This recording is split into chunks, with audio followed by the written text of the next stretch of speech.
El tintinear de las copas de champán sonó en mi oído como una diminuta e irónica campanilla de alarma.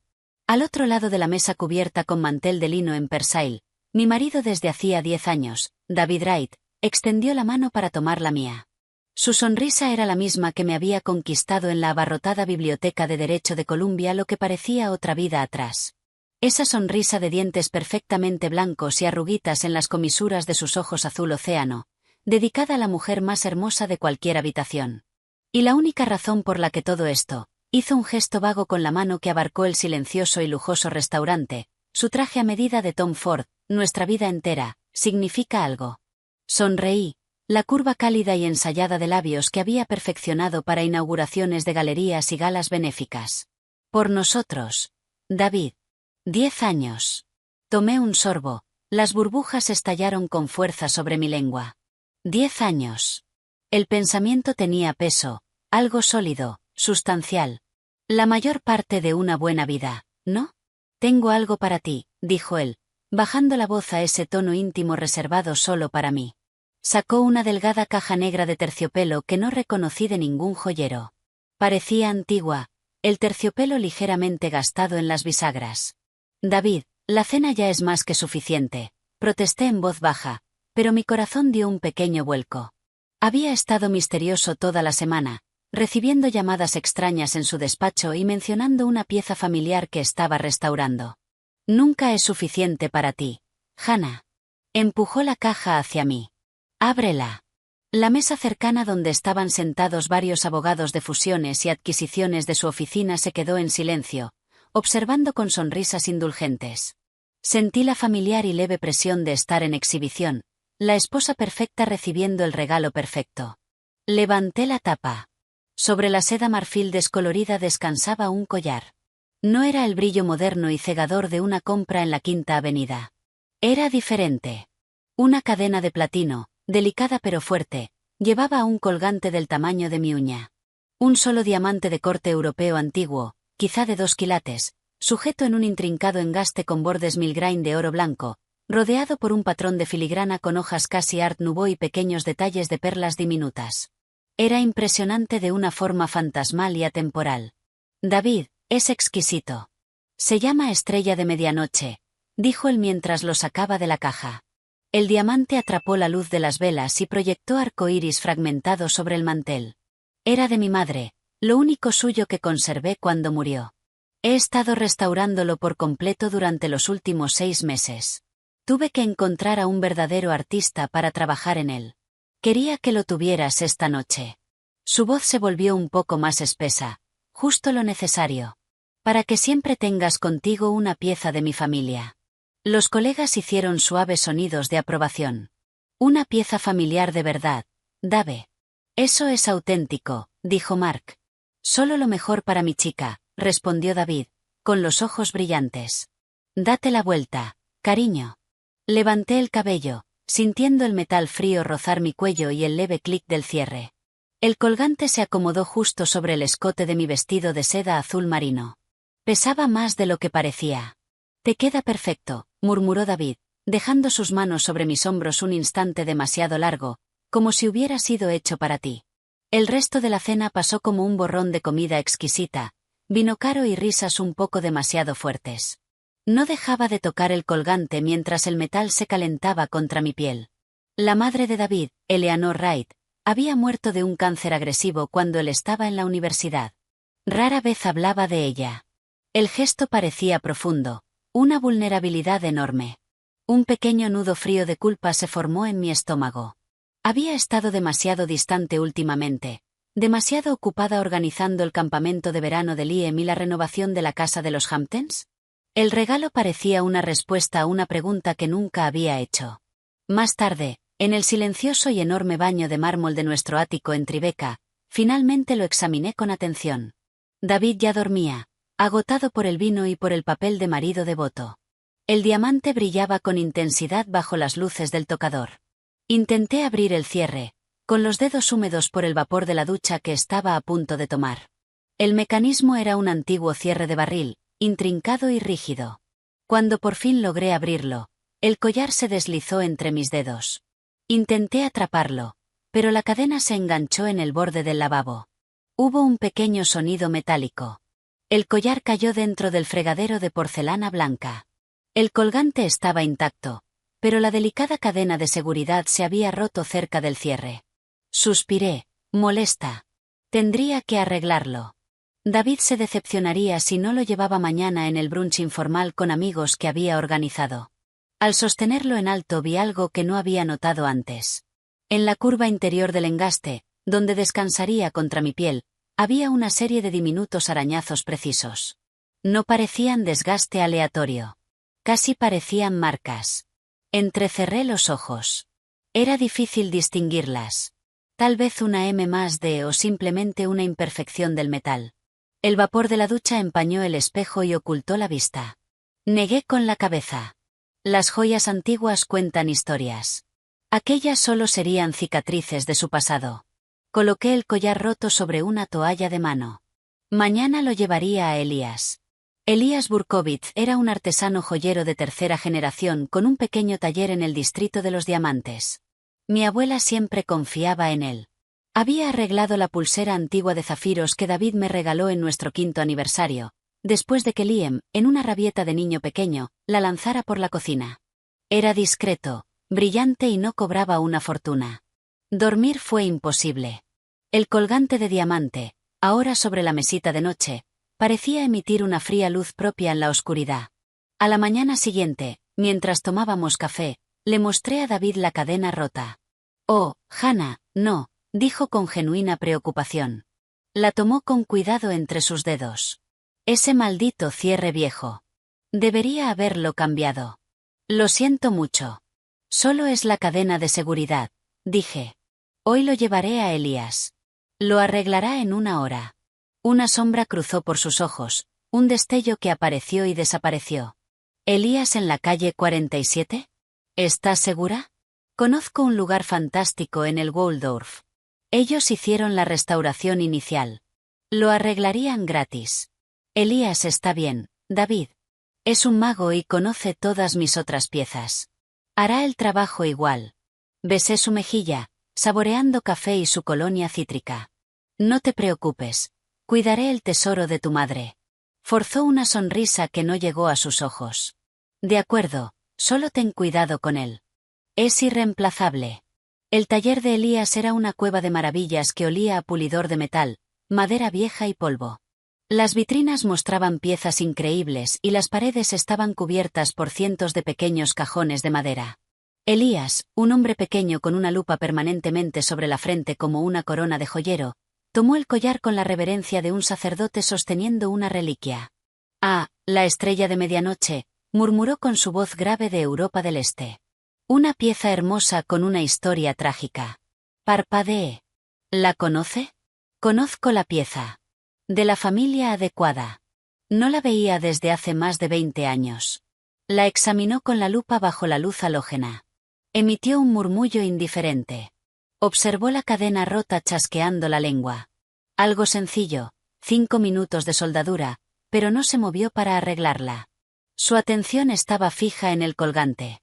Lo giró y estudió la parte trasera. La filigrana, el engaste del diamante, la restauración es reciente, murmuró más para sí mismo que para mí. Muy fina. Demasiado fina. Cambió la lupa por otra lente más potente y acercó la nariz casi hasta tocar el metal. El murmullo se detuvo. Sus hombros se tensaron. «Señor Burkovitz, ¿todo está bien?» No respondió durante un minuto entero. El único sonido era el suave siseo de un soldador en la sala de atrás. Cuando levantó la vista, su rostro normalmente cálido estaba pálido. Colocó el collar con extremo cuidado sobre la almohadilla de terciopelo negro. Miró hacia la puerta de la tienda y me hizo un gesto para acercarme. Un escalofrío recorrió mi espalda. Me incliné. Su aliento olía a menta y té viejo. Su voz fue apenas un susurro.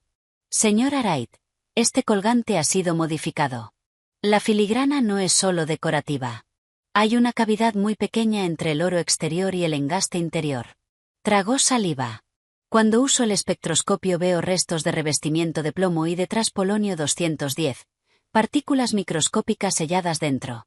Es un método sofisticado». Las palabras significaban todo y nada. ¿Polonio? ¿Qué es eso? ¿Un tipo de esmalte?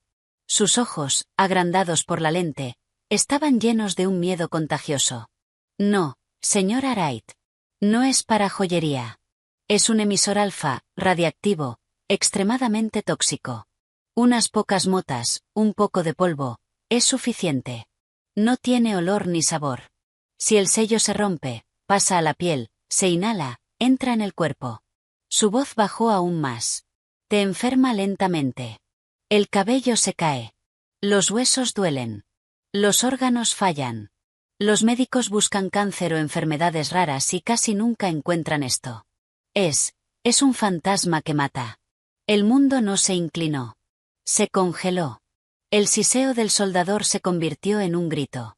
El brillo de los diamantes en las vitrinas parecía maligno. Veo estrellas. Escuché decir a mi propia voz con una calma imposible. ¿Por qué? ¿Por qué alguien haría algo así? La mirada de Elías estaba llena de compasión. He oído historias, solo historias, de los viejos tiempos, de lugares lejanos. Se usa cuando alguien necesita morir y nadie debe saber por qué.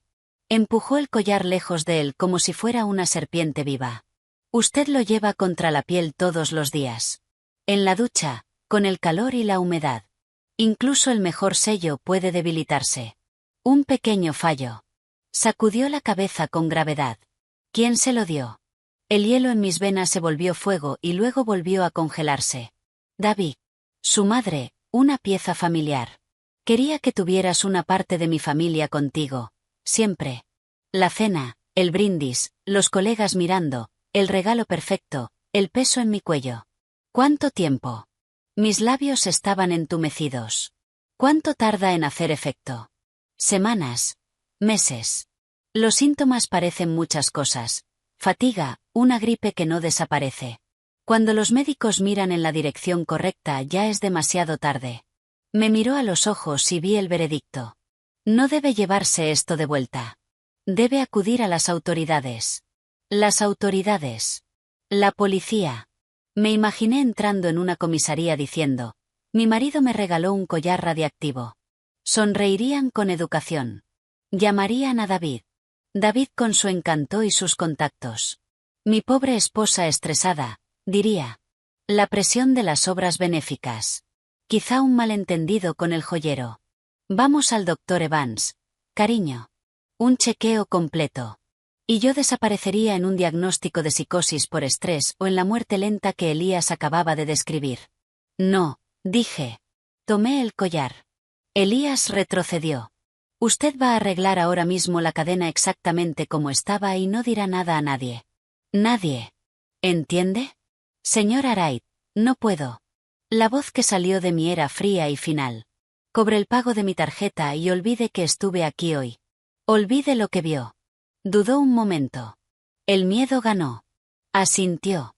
Con unas pinzas colocó el collar en una pequeña caja forrada de plomo que sacó de un cajón y lo llevó a su banco de trabajo. Sus manos temblaban ligeramente mientras soldaba el eslabón. 5 minutos. Luego me lo devolvió. La cadena reparada, el colgante inocentemente hermoso. Lo dejó en una bolsita de terciopelo. Gracias, Elías, dije con mi sonrisa social automática. Siempre es un placer. Salí de la tienda con la bolsa quemando en mi bolso. Caminé 2 manzanas antes de entrar en el baño de un Starbucks. Cerré la puerta y saqué el teléfono con manos temblorosas. Escribí en el buscador, Polonio 210. Los resultados aparecieron, altamente radiactivo, extremadamente tóxico, emisor alfa, no penetra la piel pero es letal si se ingiere o inhala. 1 gramo podría enfermar a decenas de millones de personas. Utilizado en el asesinato del exagente del KGB Alexander Livinenko en 2006. Síntomas similares al síndrome de radiación aguda, difícil de detectar. Sin antídoto conocido. Seguí leyendo con el corazón golpeando mi pecho. Un titular sensacionalista. Muerte por enfermedad misteriosa. ¿Fue envenenamiento con polonio? Otro. El veneno perfecto. ¿Por qué espías y maridos aman el polonio? Maridos. La palabra nadó ante mis ojos. Pensé en los últimos 6 meses. Mi cansancio inusual que atribuía a cuidar de un niño de 8 años y a las reuniones del consejo, las náuseas ocasionales, los cabellos de más en el cepillo. Pequeñas cosas fácilmente explicables, pero también posibles síntomas tempranos. Pensé en David insistiendo en que visitara a su nuevo médico personal, el Dr. Evans, para un chequeo completo. Cariño, te veo pálida. Pensé en él la semana pasada cerrando este collar en mi cuello con sus dedos rozando mi piel. Un sollozo seco escapó de mi garganta. No ahora. Tenía que pensar. Tenía que salir. Tenía que buscar a Liam. Me eché agua fría en la cara mirando a la mujer pálida del espejo. Hannah Wright, no eres una víctima. Aún no. Salí. En una farmacia compré un teléfono prepago en efectivo. En una ferretería compré una caja metálica fuerte con cerradura. Conduje hasta un lugar tranquilo junto al Hudson y, usando unas pinzas de mi estuche de manicura, coloqué la bolsita con la estrella de medianoche dentro de la caja, la cerré y la metí en el maletero como si fuera un pequeño ataúd. Luego conduje a casa. El portero Miguel me saludó. Buenas tardes, señora Wright. El señor Wright dijo que estaría fuera un rato. Solo un recado rápido. Respondí con una sonrisa que parecía una máscara rota. ¿Liam ya volvió del fútbol? Aún no, señora, media hora más. Perfecto. El ático estaba silencioso y brillante, una jaula hermosa. Fui al vestidor y saqué del fondo un gran bolso de viaje que era mi bolsa de emergencia, una costumbre de mi madre que siempre decía que había que tener dinero y ropa lista. Metí vaqueros, suéteres, ropa interior, la sudadera favorita de Liam, su tableta, nuestros pasaportes y el dinero de emergencia de mi joyero. Solo tomé las joyas que eran exclusivamente mías. Todo lo que David me había regalado se quedó. Escuché abrirse la puerta. Mamá, ya llegué. La voz de Liam resonó por el apartamento. Mi corazón se apretó. Salí con el bolso. Mi hijo estaba en la entrada, con las mejillas rojas y el uniforme de fútbol lleno de barro. Se parecía mucho a David, pero con mis ojos. Hola, campeón, dije abrazándolo con fuerza. Nunca quise soltarlo. Mamá, aprietas demasiado, rió. Lo siento, cariño. Escucha, vamos a irnos ahora mismo a una pequeña aventura. Sus ojos brillaron. ¿Una sorpresa? ¿Como Disney? Mejor. Vamos a ver a la abuela en Seattle. No se siente bien y necesita ver a su nieto favorito. Su cara cambió. Pero papá dijo que mañana vamos al partido de béisbol y tengo una cita para jugar con Jaque. Lo sé, pero esto es importante. Papá lo entenderá. Haz tu mochila con tus cosas favoritas. 5 minutos. Mientras corría a su habitación tomé el teléfono fijo y llamé a David. Contestó en el segundo tono. Hannah, ¿todo bien? ¿Cómo está el collar?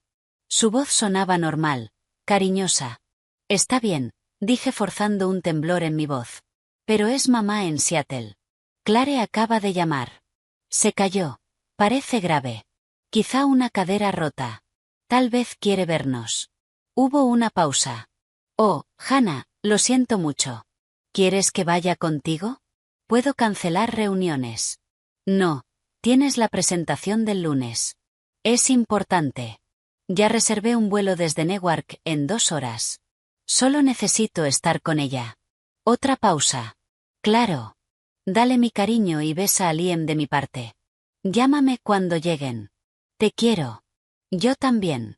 Viajen seguros. Colgué con la mano temblando. 30 minutos después, con Liam hablando emocionado del Space Needle, salimos del garaje. En el maletero estaba la caja. En mi bolso el teléfono prepago. Cuando tomé la autopista hacia Newark Liberty, el skyline de Manhattan se alejó en el espejo retrovisor como una corona de espinas. Mi mano fue al cuello donde el peso de la estrella de medianoche había descansado menos de un día. La piel se sentía fría, viva. Miré a Liam cantando en la radio con total confianza. Había fallado en protegerme a mí misma. No fallaría en protegerlo a él. El avión ascendió entre las nubes dejando atrás la ciudad y la vida que conocía. Solo una verdad fría y mortal iluminaba el camino por delante. La lluvia golpeaba las ventanas del bungalow de Clare en Seattle. Liam dormía en la habitación de invitados abrazando un peluche del Space Needle. Yo estaba en la mesa de su cocina con una taza de té frío entre las manos. La caja con el collar estaba dentro de una bolsa hermética en su caja fuerte ignífuga. Era como tener una granada viva en la casa. Dilo otra vez lentamente, dijo Clare. Ella era mi opuesto. Donde yo era rubia y suave, ella era de rasgos afilados, cabello corto oscuro y mirada penetrante de periodista investigadora nominada al Pulitzer convertida en podcaste de crímenes reales. El joyero dijo que el colgante estaba modificado, con una cavidad revestida de plomo llena de polonio 210. Es radiactivo, venenoso, diseñado para enfermarme y matarme sin que nadie supiera por qué. Clare no se inmutó. Y David te lo regaló por vuestro aniversario. Dijo que era de su madre. ¿Le crees? Hasta ayer sí. Ahora no sé qué creer. Me cubrí la cara con las manos. Esto suena a locura. Mi marido intentando matarme con un collar. No es locura, dijo ella. Es maldad calculada. Es una ejecución lenta y negable. Hay que pensar como detective. El motivo suele ser dinero o libertad. ¿Cómo están tus finanzas? David lo maneja todo. Tenemos acuerdo prenupcial pero se disolvía después de 10 años. Eso pasó hace 6 meses. Los ojos de Clare se estrecharon. Conveniente. ¿Seguro de vida? Sí, pero nunca presté atención. ¿Cuánto vale? No lo sé, quizá un par de millones. Averígualo hoy. Llamé con el teléfono prepago a la aseguradora fingiendo ser mi asistente. El representante leyó los datos. Valor de la póliza 10 millones. Beneficiario David Wright. Pero en los últimos 18 meses se añadieron pólizas adicionales. 5 millones, 7 millones, 8 millones y 10 millones más. Total 40 millones. El mundo se me vino abajo. 40 millones. El pago es completo incluso por enfermedad rara o no diagnosticada. Colgué y vomité en el fregadero. Está pagando primas por 40 millones sobre mi vida. Susurré a Clare. Y la última póliza la compró hace 3 meses. Clare no parpadeó. Eso no es planificación financiera. Es una inversión con retorno claro. Tu muerte. Jaque Morro llegó al anochecer. Antiguo agente del FBI especializado en delitos financieros. Escuchó toda la historia en silencio. Sacó un contador Geiger y lo acercó a la caja. El chasquido irregular confirmó lo que temíamos. Polonio 210, dijo. Tiene una vida media corta, unos 138 días. Eso significa que es reciente. Esto no es una reliquia familiar. Es un trabajo a medida. Sofisticado y caro. ¿Podemos rastrearlo? Preguntó Clare. Lo dudo. Mafia rusa, algunos estados, laboratorios del mercado negro. Es un fantasma imposible de rastrear. Luego me miró. Dijiste que tu joyero habitual murió. Benny Sharp. Tenía una tienda en West Village. Murió de un infarto hace 6 meses. David me lo dijo. Pensé que era triste, pero tenía más de 60 años. Jaque ya estaba tecleando en su portátil. Benjamin Sharp, 64 años, hallado muerto en su apartamento de Brooklyn. Causa oficial, infarto agudo de miocardio. Sin autopsia. Tenía antecedentes de hipertensión. Levantó la vista. Un momento muy conveniente. Justo antes de que tu marido empiece a regalarte una pieza que requiere una restauración especializada y secreta, muere un hombre que conocía todas tus joyas, alguien que podría haber notado si una pieza era falsa o había sido alterada recientemente. Una nueva capa de hielo se formó en mi estómago. ¿Crees que David? Creo que es un dato más, dijo Jaque, con frialdad profesional. En mi trabajo, las coincidencias suelen ser un sesgo cognitivo. Veamos el dinero. Pasó las 2 horas siguientes, con mi permiso tembloroso, entrando en mi mundo financiero. Usó un programa que yo no entendía, sacando extractos, registros de transferencias y documentos corporativos. Vi mi vida reducida a columnas de números, un mapa de la traición escrito en decimales. Aquí, dijo Jaque, señalando la pantalla. Las cuentas de inversión conjuntas, las que dijiste que David gestionaba. Durante los últimos 4 años ha estado moviendo activos de forma sistemática, usando los poderes notariales que le diste. Ha trasladado fondos líquidos de cuentas a nombre de ambos a fideicomisos y sociedades limitadas en las que tú no tienes firma autorizada. Están estructuradas en capas, una pantalla dentro de otra, pero el beneficiario final es una sociedad de cartera en Delaware llamada Midas Geraisen, controlada por David. ¿Cuánto? Mi voz era apenas un hilo. Siendo conservadores, 12 millones. Tu herencia de tus padres, el dinero de la venta de tu loft en Soho, la cartera que te dejó tu abuelo. Todo ha sido trasladado. Me sentí fuera de mi cuerpo. El dinero no era lo importante. Lo importante era la mentira, el robo silencioso y meticuloso que ocurría junto a nuestros cafés de la mañana, nuestras vacaciones familiares, su mano apoyada en la parte baja de mi espalda en las fiestas, y las primas del seguro. Jaque siguió, implacable. Y las primas no se están pagando desde vuestra cuenta doméstica conjunta.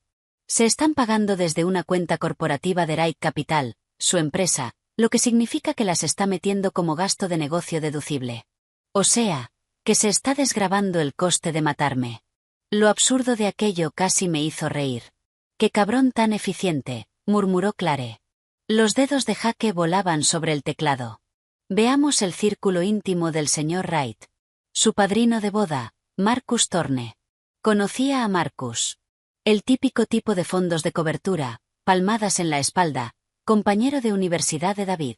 Se volvió a casar hace 2 años con una mujer mucho más joven. ¿Qué pasa con él? Su primera esposa, Alicia, se ahogó en su piscina de los Hamptons. Había bebido unas copas de vino. Lo declararon accidente.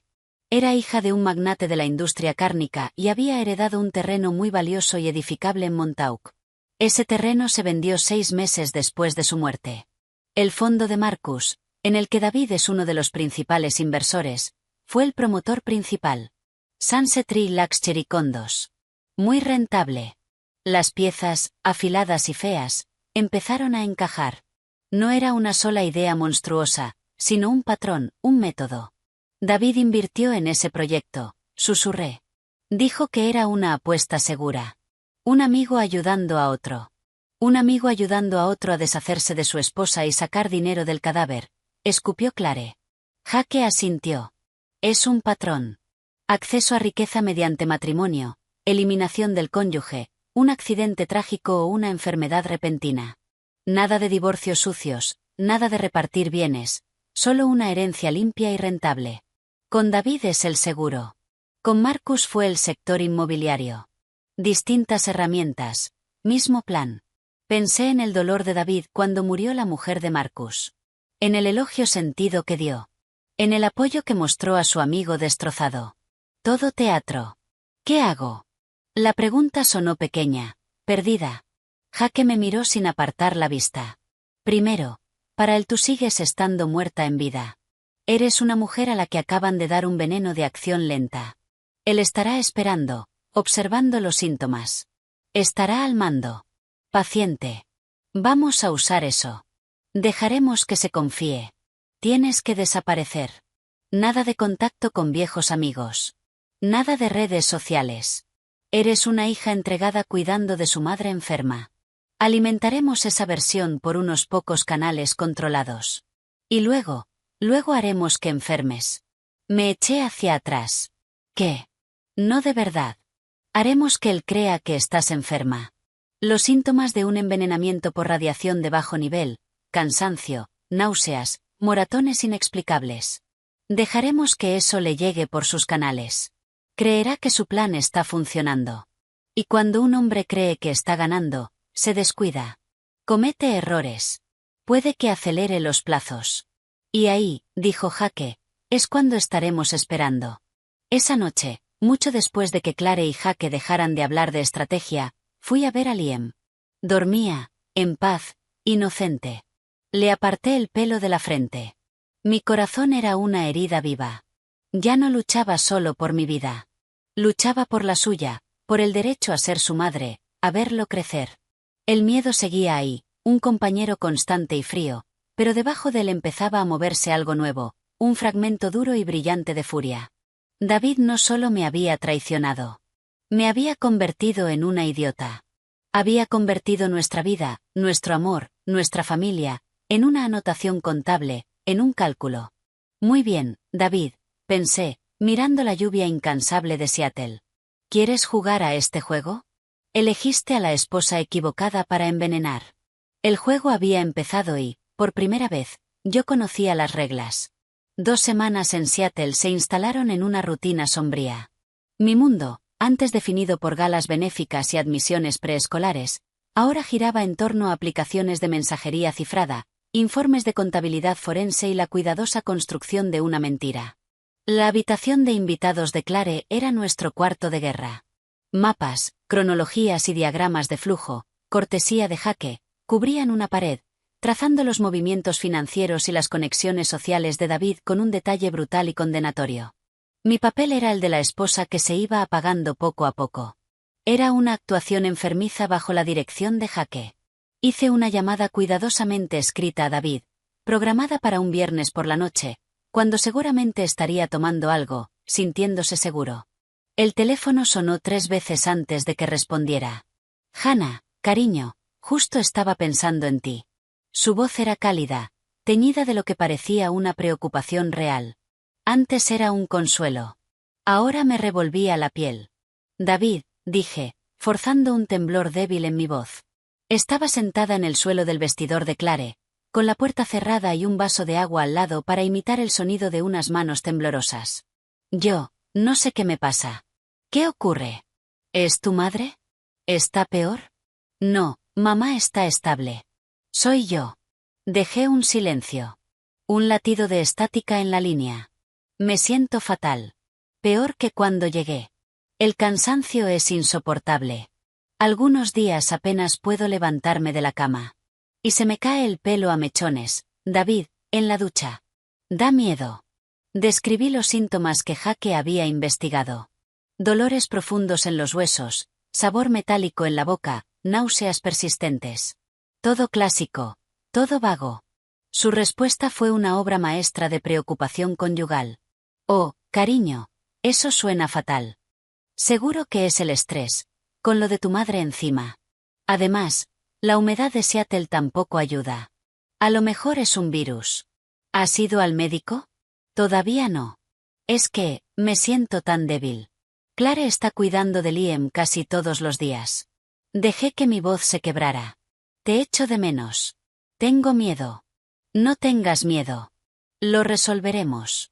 Su tono cambió, volviéndose suavemente directivo. El David que yo conocía, el solucionador de problemas. Escucha, no puedes quedarte ahí preocupándote. Tienes que ver a alguien, a un especialista de verdad. Quiero que vuelvas a casa. Te conseguiré una cita con el Dr. Evans inmediatamente. Es el mejor. El Dr. Evans, su médico personal, el mismo que nos había dado a ambos un parte de salud perfecto hacía 4 meses. El mismo cuya consulta estaba financiada en parte por una subvención del brazo filantrópico de Wright Capital, según las averiguaciones rápidas de Jaque. No sé si puedo viajar, David. Estoy agotada. Entonces voy yo a por ti. Fletaré un avión. Incluso llevaré a un médico conmigo. Lo resolveremos. La oferta fue rápida, extravagante y olía a control. Me quería de vuelta en Nueva York, bajo su pulgar, bajo el cuidado de su médico. No, no hagas eso. Es demasiado. Déjame ver primero a alguien aquí. Un médico local. Quizás solo sea un virus. Tenía que encontrar el equilibrio, lo bastante enferma para resultar creíble, pero lo bastante reticente como para no caer en su trampa. Un destello de impaciencia se filtró en su voz. Hannah, sé razonable. Necesitas continuidad médica. El Dr. Evans tiene todo tu historial. Este enfoque a parches no es seguro. Al menos deja que te envíe a alguien de Seattle en quien confío. Un compañero de la escuela de negocios tiene allí un hermano internista de muchísimo prestigio. Todos mis instintos gritaron que no. Un médico en quien él confiaba era un médico que quizá tenía comprado. Déjame intentar una cosa primero, dije con voz pequeña. Una amiga de Clare me recomendó una clínica. Tengo cita mañana. Si no encuentran nada, volveré a casa. Lo prometo. Hubo un largo silencio. Podía imaginármelo en su despacho, sopesando sus opciones. Si presionaba demasiado, me asustaría. Mi disposición a volver era el cebo. Está bien, dijo por fin, recuperando la calidez. Pero si ese médico de 3 al cuarto no encuentra respuestas, te subes al siguiente avión. No voy a perderte por una enfermedad misteriosa. ¿Me oyes? Te oigo. La ironía era tan espesa que podía ahogarme en ella. Te quiero. Yo también te quiero, mi chica valiente. Llámame después de la cita. Terminé la llamada y me dejé caer contra la puerta del armario. Mi cuerpo temblaba con adrenalina auténtica. Acababa de bailar al borde de un cuchillo. Salí y encontré a Jake frunciendo el ceño ante su portátil. Clare estaba de un lado a otro. Ha mordido el anzuelo, dije, con la voz plana. Hasta el fondo. Quiere llevarme de vuelta a Nueva York con su médico domesticado. Bien, dijo Jake sin levantar la vista. Está entrando en el juego. Está intentando controlar la situación. Eso significa que cree que tiene síntomas. Tecleó una tecla. Y acabo de encontrar a su gestora. ¿Qué? Dijimos Clare y yo al mismo tiempo. Victoria Sloan, consultora en gestión de riesgos. Su firma, Sloan Advisory, está registrada en las Islas Caimán. En teoría asesora a personas de altísimo patrimonio sobre longevidad de activos y planificación de legado. Giró la pantalla. Aparecía una página web elegante y profesional, con fotos de archivo de familias felices y cámaras acorazadas. Todo el lenguaje estaba lleno de eufemismos. Mitigar conflictos familiares prolongados. Garantizar una transición generacional fluida. Suena viscoso, dijo Clare, pero no criminal. Mira su lista de clientes, o lo que he podido reconstruir entre sociedades pantalla y fideicomisos opacos. Jake abrió otra ventana. La sociedad de Marcus Thorne era cliente suya desde 6 meses antes de la fiesta en la piscina en la que murió su primera esposa. Un director ejecutivo tecnológico en Palo Alto, cuya esposa mucho mayor murió en un accidente de senderismo en la Patagonia, también era cliente. Un heredero naviero en Miami cuya esposa, una socialité, murió de un raro trastorno sanguíneo tras un año de enfermedades misteriosas, también era cliente. El factor común, el cónyuge superviviente obtuvo una ganancia financiera significativa y sin disputa poco después de la desafortunada muerte. Y todos eran clientes de Sloan Advisory antes de las tragedias. Una fría certeza se instaló en mis huesos. Ella no gestiona riesgos. Los elimina para siempre. Es una facilitadora. Jake asintió. Encuentra los eslabones débiles, médicos codiciosos, forenses corruptos, funcionarios capaces de perder papeles, y los entrelaza. Ella proporciona el plano. El cliente pone el motivo y el dinero. Y David es cliente suyo, dije. Muy activo, corrigió Jake. Su empresa, Wright Capital, ha pagado a Sloan Advisory más de $200.000 en honorarios de consultoría durante los últimos 18 meses, coincidiendo exactamente con las nuevas pólizas de seguro. Amplió un registro financiero. Y hay un segundo pago mayor, desde otra sociedad limitada controlada por David, hecho hace 3 semanas, justo después de vuestro aniversario, justo después de que te diera el collar. Un pago por éxito. Clare soltó el aire. O un anticipo de la siguiente fase. Se me revolvió el estómago. ¿Cuál es la siguiente fase? Contingencia, dijo Jake con gravedad. El polonio era el plan silencioso, lento, negable. Pero si fallaba, o se descubría, o si tú sospechabas y tratabas de huir, necesitarían una opción más limpia y rápida, algo que pudiera montarse como un accidente, con los síntomas del polonio proporcionando una coartada médica plausible. Un accidente de coche durante un episodio de confusión, una caída por las escaleras, una interacción mortal con medicamentos recetados mientras estabas débil por la enfermedad. La habitación se quedó sin aire. Lo habían pensado todo. Mi muerte era un proyecto con hitos y entregables. Tenemos que entrar en sus comunicaciones, dije, mientras la idea tomaba forma al hablar. Si está hablando con ella, planeando el siguiente paso. Estoy en ello, dijo Jake. Llevo días intentando romper sus canales. Están usando un servicio cifrado de alto nivel, pero todo el mundo se relaja. Puede que cambien a una llamada o a un mensaje normal si algo es urgente. Me miró. Tu trabajo es hacer que sea urgente. Hacerles creer que el plan está funcionando, pero que tú te estás poniendo nerviosa, que quizá estás haciendo las preguntas equivocadas. Tienes que forzarles la mano. Hacer que hablen de pasar al plan B. Durante los días siguientes me convertí en actriz en una obra horrible. Dejé que Clare me hiciera fotos espontáneas, pálida y demacrada, envuelta en una manta en su sofá, y luego la subiera a una cuenta privada de Instagram con pies de foto vagos y preocupados. Aguantando como puedo. Días duros. Qué agradecida estoy por los míos. Entre los seguidores había unas pocas amigas antiguas nuestras y de ella, incluida Tiffany, una cotilla profesional y conocida de la hermana de David. La información acabaría filtrándose. Hice otra llamada a David, sonando más débil, más confusa. El médico de aquí dijo que mis análisis son extraños. Algún tipo de citopenia. Está hablando de un especialista en médula ósea. David, ¿qué me está pasando? Dejé que lágrimas reales se mezclaran con el miedo fingido. La voz de David fue un estudio de angustia calibrada. Ya está. Mañana mismo fletaré un avión. Vuelves a casa. Iremos al Dr. Evans. Te llevaremos con los mejores especialistas del Mount Sinai. Ese médico local no sabe de qué habla. Me da miedo volar, gemí, metiéndome aún más en el papel. ¿Y si pasa algo? No va a pasar nada. Yo estaré contigo en cada paso. Su tono era tranquilizador, definitivo. El depredador calmando a su presa. Después de la llamada, Jake, que había estado escuchando por un auricular, sonrió con rigidez. Está alterado. La mención a análisis concretos lo ha puesto nervioso. Ya se está moviendo. Ahora esperamos a que hablen. La conversación llegó 48 horas después.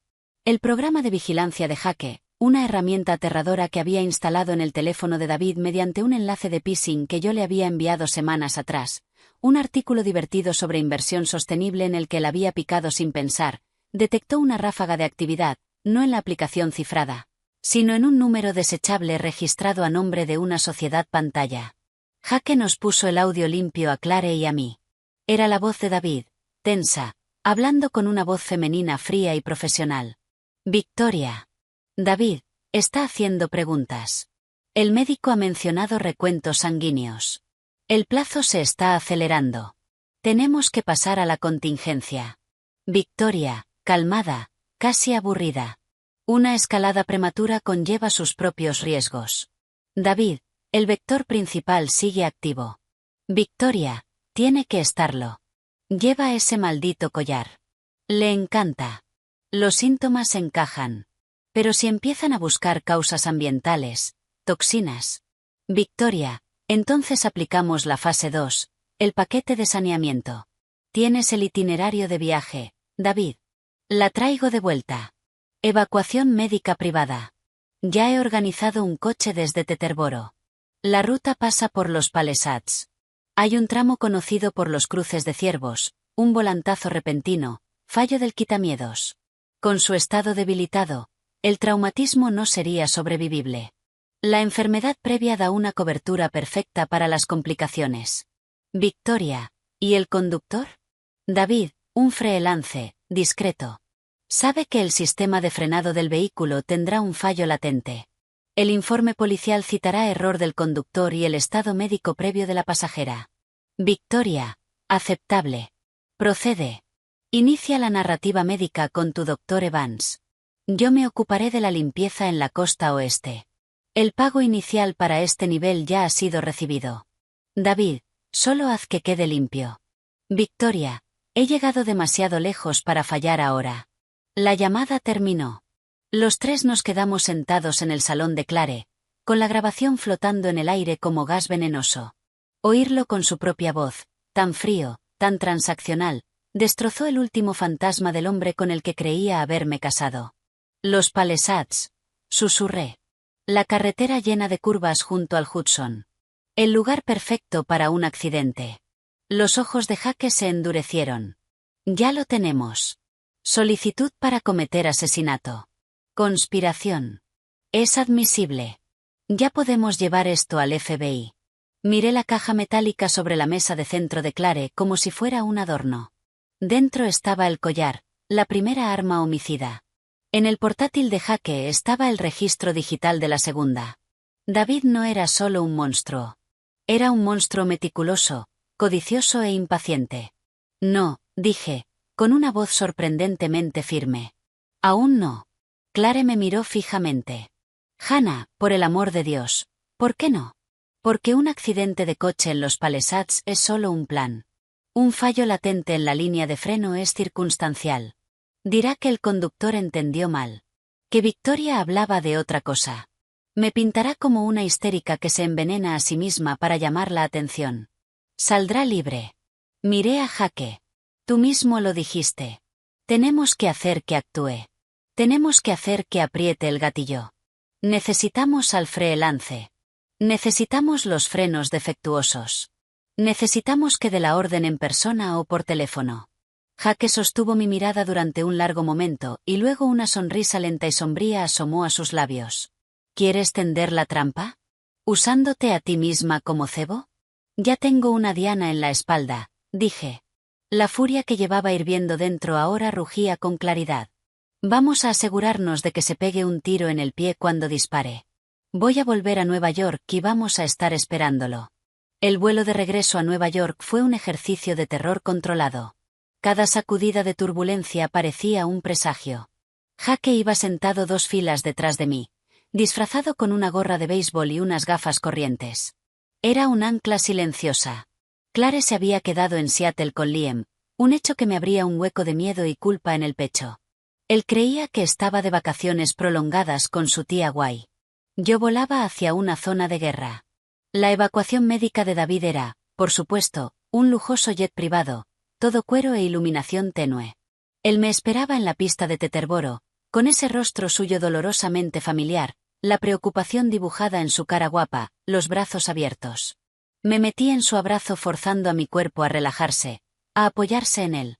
Olía a su colonia habitual de cedro y bergamota, el olor de mi potencial asesino. Oh, Hannah, murmuró en mi pelo, apretándome contra él. Estás tan delgada. He estado fuera de mí. Estoy tan cansada, susurré, apartándome para mirarlo. Llevaba polvos pálidos y una sombra gris suave para profundizar las ojeras. Clare me había recortado el pelo para que pareciera más fino, más quebradizo. Los médicos de Seattle no sabían qué era. Dijeron que quizá algo autoinmune, quizá un trastorno sanguíneo raro. Dijeron palabras que no entendí. Dejé caer una lágrima, perfectamente a tiempo. Su pulgar la secó. Su tacto era suave, ensayado. Ya pasó todo. Estás en casa. El doctor Evans nos espera mañana a primera hora. Tendremos respuestas. Me condujo hasta el coche que esperaba. Un SUV negro. No era su chofer habitual, sino un hombre nuevo, de cuello grueso y gesto callado. El freelance. Mi corazón golpeó contra las costillas. El trayecto a la ciudad fue tenso. David me sostuvo la mano y me hizo preguntas suaves sobre mi madre, sobre Liam. Yo respondí con vaguedad y cansancio. Mi interpretación era un número de funambulista, lo bastante enferma para resultar creíble, pero no tanto como para acabar hospitalizada de inmediato. Necesitaba poder caminar. Necesitaba ser capaz de subir a un coche para el trayecto fatal. En el ático todo era perfección estéril. Flores llenaban el recibidor. Mi té favorito estaba preparado. Era un decorado para una convalecencia que nunca estaba destinada a suceder. Te he echado de menos, dijo David, ayudándome a quitarme el abrigo. Sus ojos me recorrían, una evaluación clínica disfrazada de amor, buscando señales. Tosí una tos seca y cascada.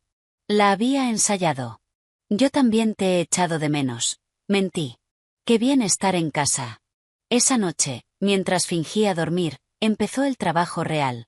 Jake, desde una furgoneta alquilada aparcada a una manzana, ejecutó la parte digital del plan usando el acceso que ya había conseguido. Burló el cifrado del almacenamiento seguro en la nube de David. Era una cuenta corporativa vinculada a Araic Capital. El defecto de David era su arrogancia. Creía que un cifrado de nivel financiero era impenetrable. No había contado con un exagente del FBI con herramientas de operaciones encubiertas y una causa justa. Sobre las 2 de la madrugada, mi teléfono prepago vibró. Un mensaje de Jake.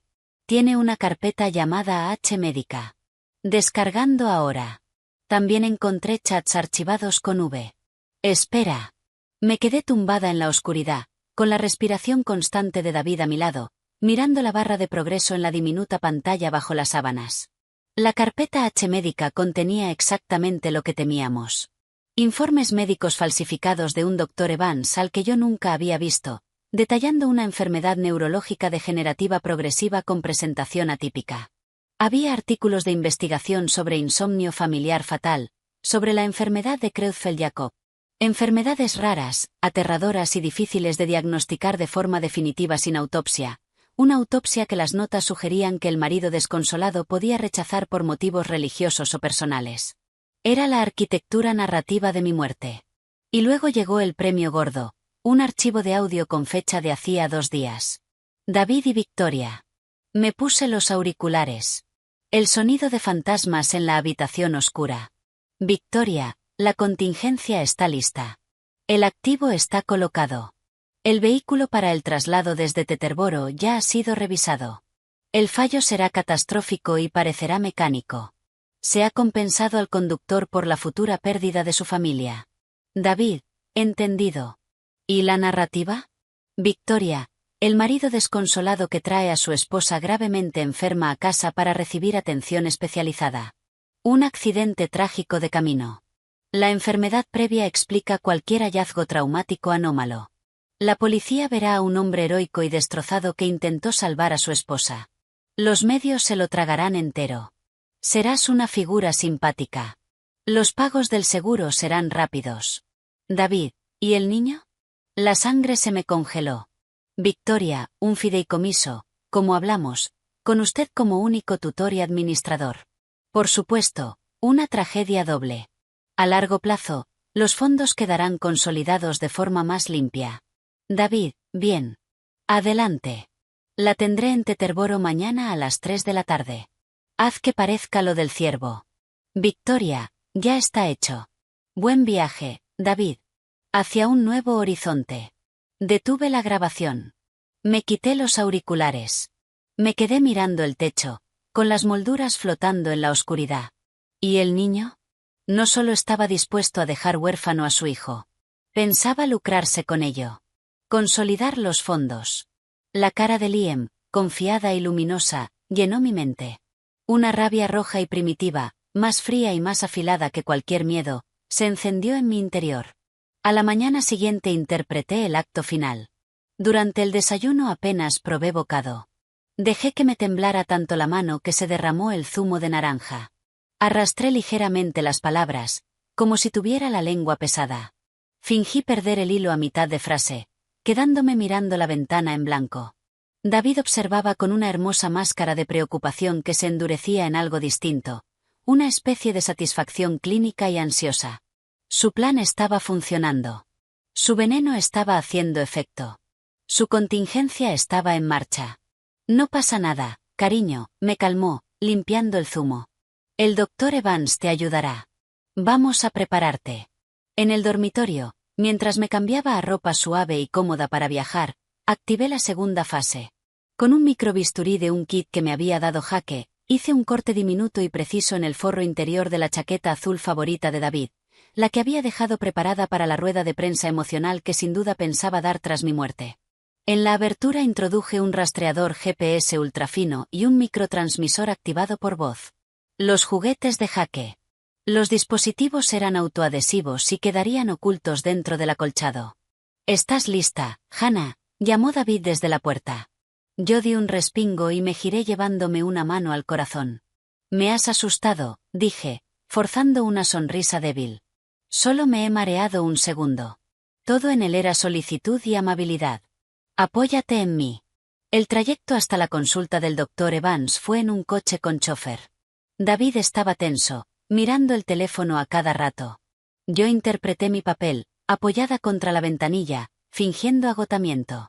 En la elegante consulta de Park Avenue, el doctor Evans, un hombre con el aire pulido e insulso de un presentador de televisión, me hizo una exploración superficial. Me escuchó el corazón, me miró a los ojos y fue asintiendo mientras David resumía con cuidado mis síntomas.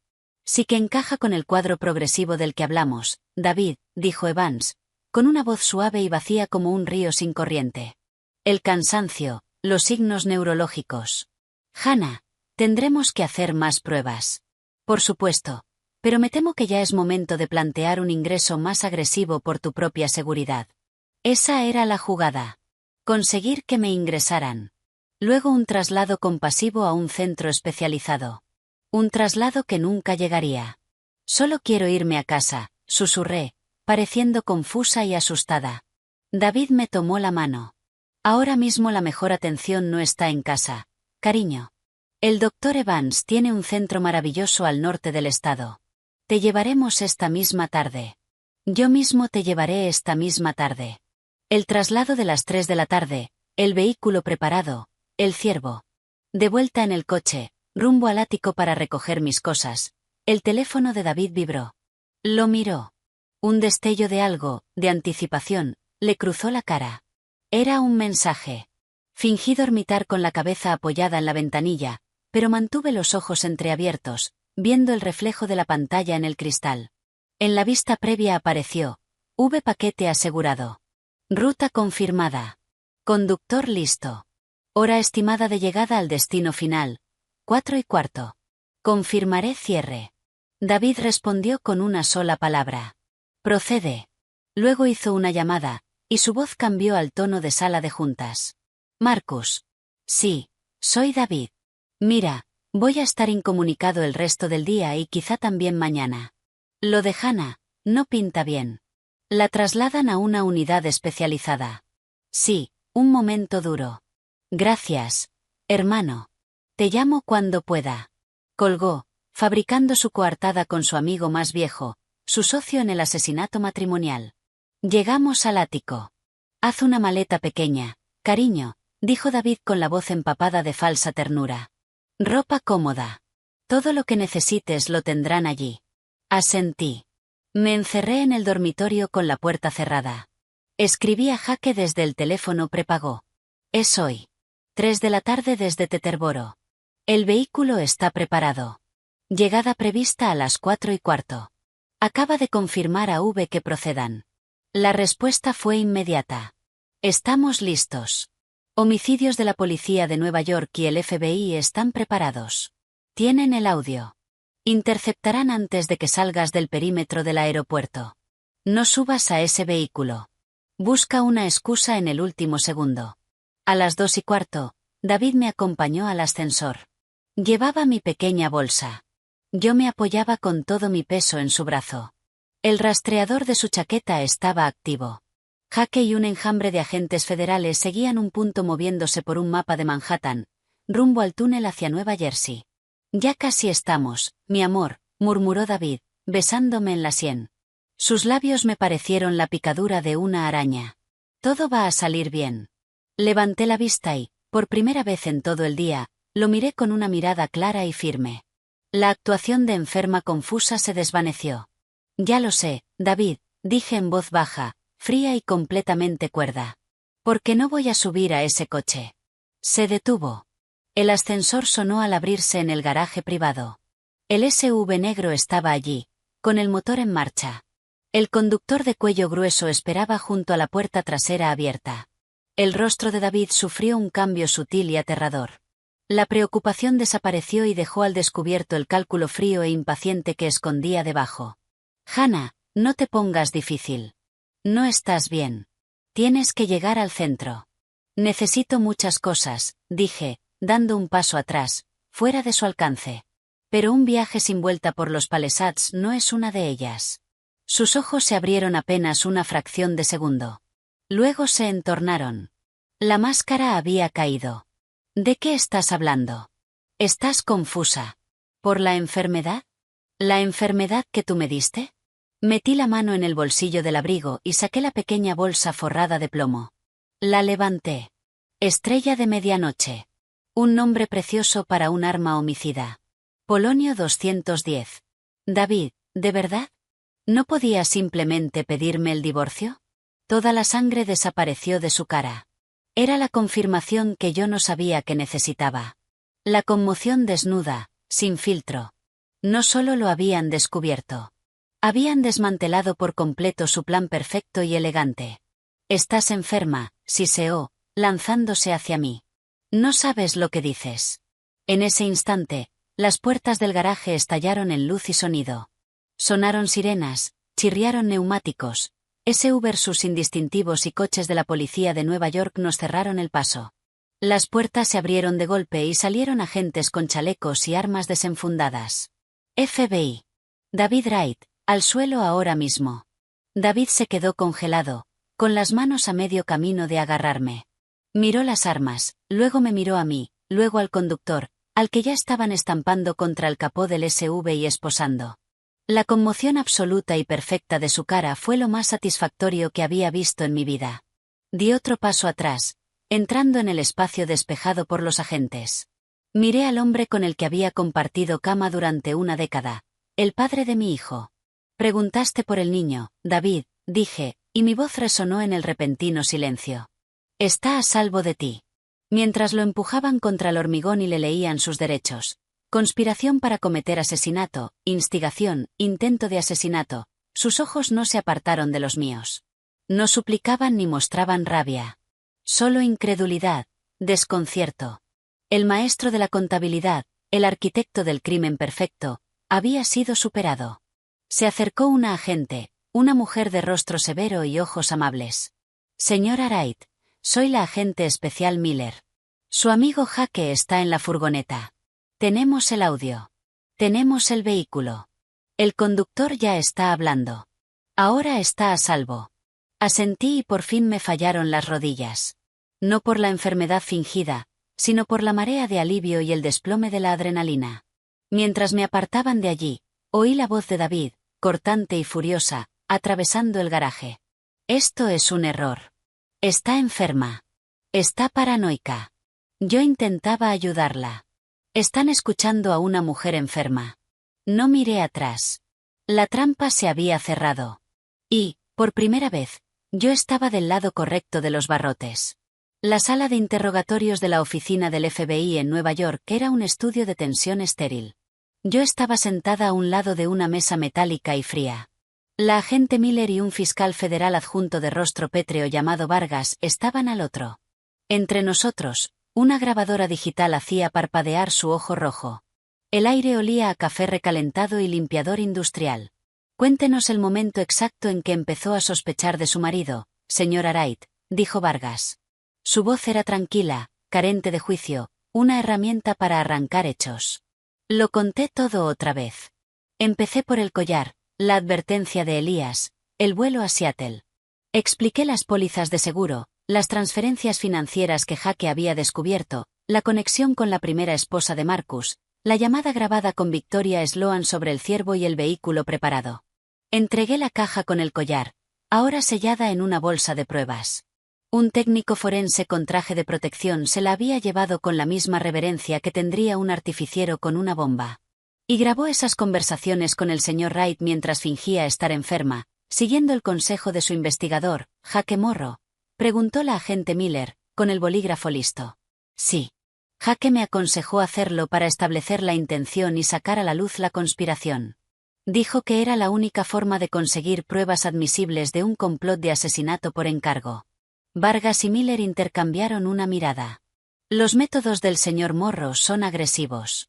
La orden judicial para la vigilancia digital es problemática, pero el audio del garaje, la reacción de su marido al ser confrontado y la evidencia física del collar son contundentes.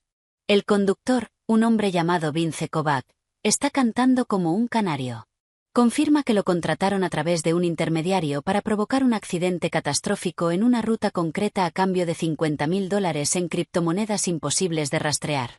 Nos ha dado la dirección de la cartera. La estamos rastreando. ¿Y David?, pregunté, con la voz más dura de lo que pretendía. Está en una celda. Ha invocado su derecho a un abogado. No está diciendo ni una palabra, pero está sudando, dijo Miller, con una tenue satisfacción en la voz. Su abogado, un tiburón llamado Alan Cresmore, ya viene de camino. Ahora empieza el juego. El juego continuó al día siguiente en una comparecencia ante el Tribunal Federal. Observé desde el fondo de la sala abarrotada cómo hacían entrar a David con un mono de preso que le quedaba mal y las manos esposadas. Parecía más pequeño. La arrogancia de sus hombros había desaparecido, sustituida por una postura rígida y desafiante. Sus ojos recorrieron la sala hasta clavarse en mí. No había remordimiento ni súplica. Solo un odio frío y abrasador que sentí como un golpe físico. Entonces su abogado, un hombre de pelo plateado, traje de $2000 y aires de superioridad de consejo de administración, le susurró algo al oído y el rostro de David volvió a alisarse en una máscara de dignidad herida. Se leyeron los cargos. Conspiración para cometer asesinato, uso de arma de destrucción masiva, el polonio, fraude interestatal, fraude electrónico e instigación a cometer un delito violento. La jueza, una mujer severa con gafas de lectura en la punta de la nariz, denegó la libertad bajo fianza. La naturaleza de los delitos imputados, la sofisticación empleada, el riesgo extremo para la víctima identificada y el claro peligro para la comunidad, además del evidente riesgo de fuga, justifican la denegación, dictaminó. La mandíbula de David se tensó, pero no dijo nada. Cresmore argumentó con pasión que se trataba de un marido amoroso incriminado por una esposa problemática, quizá mentalmente inestable, y por un investigador descontrolado en busca de fama. La jueza no se movió un milímetro. Cuando los agentes judiciales se lo llevaban, David miró por encima del hombro, no a mí, sino a la zona de prensa. Hizo una leve y trágica sacudida de cabeza, la imagen perfecta del inocente desconcertado. Las cámaras se lo tragaron entero. Fuera del tribunal, una nube de reporteros cayó sobre nosotros. Me plantaron micrófonos en la cara. Señora Wright, ¿temió por su vida en algún momento? Hannah, ¿es cierto que destapó un complot de asesinato de varios millones? ¿Cree que su marido es un asesino en serie? Jake, que había aparecido a mi lado como un ángel guardián de ceño fruncido, levantó la mano. Sin preguntas. La señora Wright no hará declaraciones por el momento.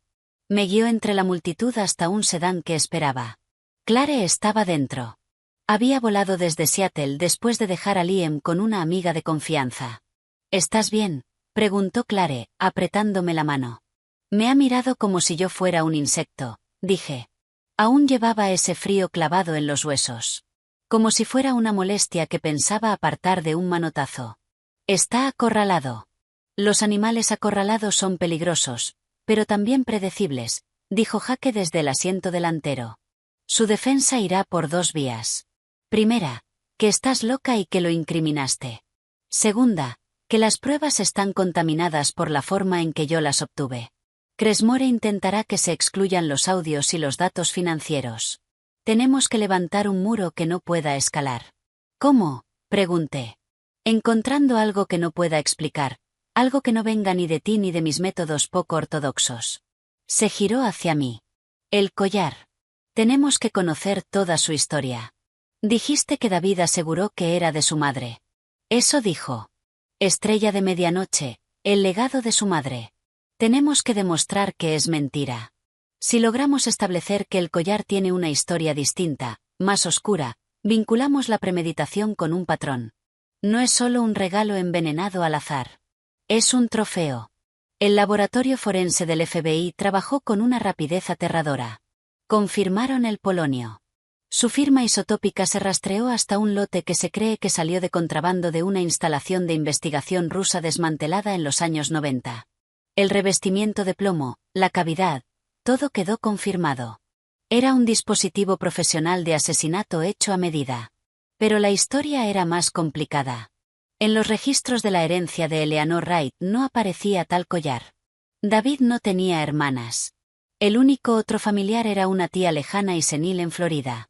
Frustrada, volví a la fuente. Desde un teléfono seguro del FBI llamé al taller de Elías Burkovitz. Contestó su nieta, con la voz espesa de tanto llorar. El abuelo Elías murió hace 2 noches mientras dormía.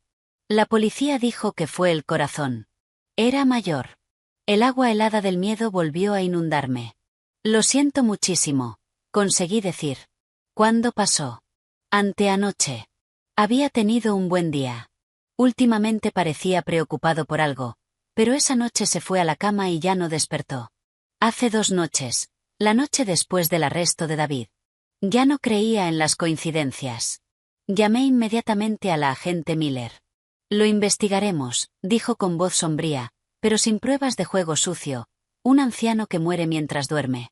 Victoria Sloan, insistí. Ella se ocupa de estas cosas. Un joyero que puede identificar el trabajo, que sabía que no era una reliquia familiar, es un cabo suelto. La estamos buscando. Ha desaparecido.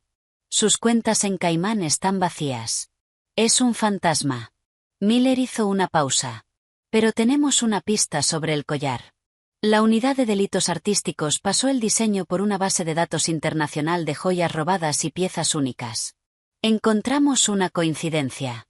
Se me tensó la mano alrededor del teléfono. ¿Qué coincidencia? Una pieza que coincide con esa descripción. Platino, filigrana Art Nouveau, un diamante central de 2 quilates de corte europeo antiguo. Fue denunciada como robada hace 22 años en una invasión domiciliaria en Greenwich, Connecticut. La dueña era una mujer llamada Margot Brennan.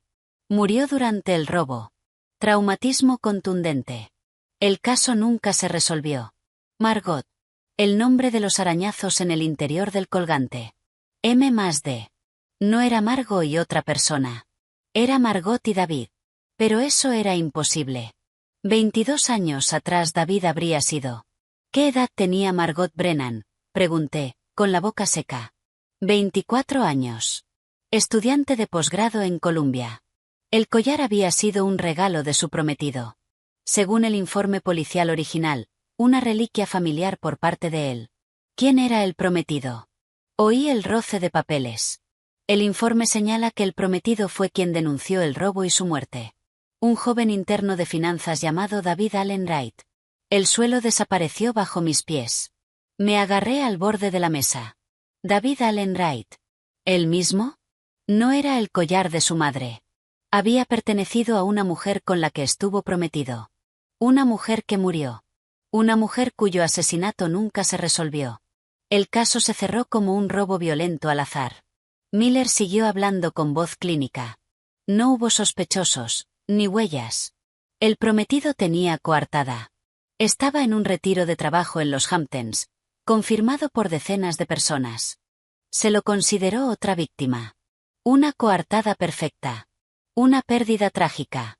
Un collar robado que desapareció solo para reaparecer décadas después, regalado a su siguiente esposa como si fuera una reliquia familiar y modificado para convertirlo en un arma homicida. Lo guardó, susurré, mientras el horror me golpeaba de lleno. La mató, o hizo que la mataran, y guardó el collar durante 22 años. Y después lo reutilizó. El horror gótico de aquello me robó el aire. No era solo una herramienta. Era un recuerdo, un trofeo de su primer asesinato, reutilizado para el segundo. Eso nos da móvil para el crimen original, dijo Miller. Si él era beneficiario del seguro de vida de Margot o de algún fideicomiso, lo estamos investigando. Y, lo que es más importante, destroza su defensa del marido amoroso que hizo un regalo malinterpretado. Muestra un patrón de adquirir riqueza a través de la muerte de mujeres cercanas. Muestra una premeditación que abarca décadas. Pensé en el odio frío de los ojos de David en la sala del tribunal. No era solo porque lo hubiera atrapado. Era porque había profanado su trofeo. Le había arrebatado la estrella de medianoche. Tenemos que encontrar un vínculo entre David y Victoria Sloan ya en aquella época, dije, notando cómo se me asentaba una claridad feroz. Si ella fue su facilitadora conmigo, quizá también lo fue con Margot. Quizá no fue un robo aleatorio. Quizá fue un paquete de saneamiento de hace 22 años. Es una teoría sólida, concedió Miller. Pero necesitamos pruebas. Cresmore pintará la muerte de Margot como un viejo caso trágico sin relación, una coincidencia. Entonces no se lo permitiremos, dije, mientras se formaba un plan frío y duro. Tenemos que hacer que el jurado vea el patrón. No solo a través de documentos, sino a través de una historia. La historia de él. ¿Cómo?, preguntó la agente Miller. Respiré hondo. Tienen el collar. Lo tiene el FBI. Quiero volver a verlo. No solo el informe, el objeto físico. Y quiero que haya un fotógrafo forense. Quiero primeros planos de alta resolución de cada detalle, sobre todo del interior del engaste, sobre todo de esos arañazos. ¿Qué está buscando? No lo sé aún, dije. Pero David es un monstruo sentimental. Se quedó el collar. Lo modificó, pero no lo fundió. Los arañazos, la M más la D, eso era importante para él. Es una pista que se dejó a sí mismo. Quizá también sea una pista para nosotros. Al día siguiente, en una sala estéril del FBI para revisar pruebas, Volví a enfrentarme al collar.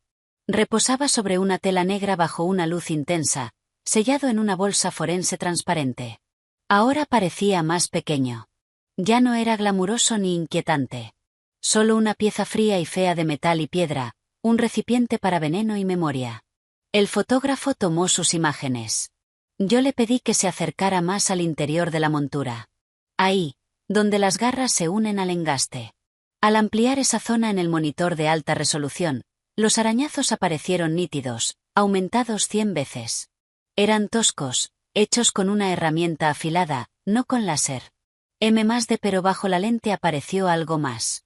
No era un signo más. Había un símbolo diminuto y torpemente grabado entre las letras. No era una cruz. Era una calavera pequeña y rudimentaria. Calavera, leí en voz alta, mientras se me iba toda la sangre de la cara. No es Margot y David, murmuró la agente Miller a mi lado. Es Margot asesinada por David. Era una confesión, una marca enferma y orgullosa de trofeo, la firma de un asesino en serie grabada en la joya de su primera víctima, la misma que luego usó para seducir y matar a la segunda. Lo tenemos, dije. Las palabras sonaron sólidas como piedra. Ahora vamos a asegurarnos de que el mundo entero lo vea. El juicio del estado de Nueva York contra David Allen Wright comenzó un lluvioso lunes de septiembre. La sala estaba llena, con un murmullo bajo de expectación suspendido en el aire frío del aire acondicionado.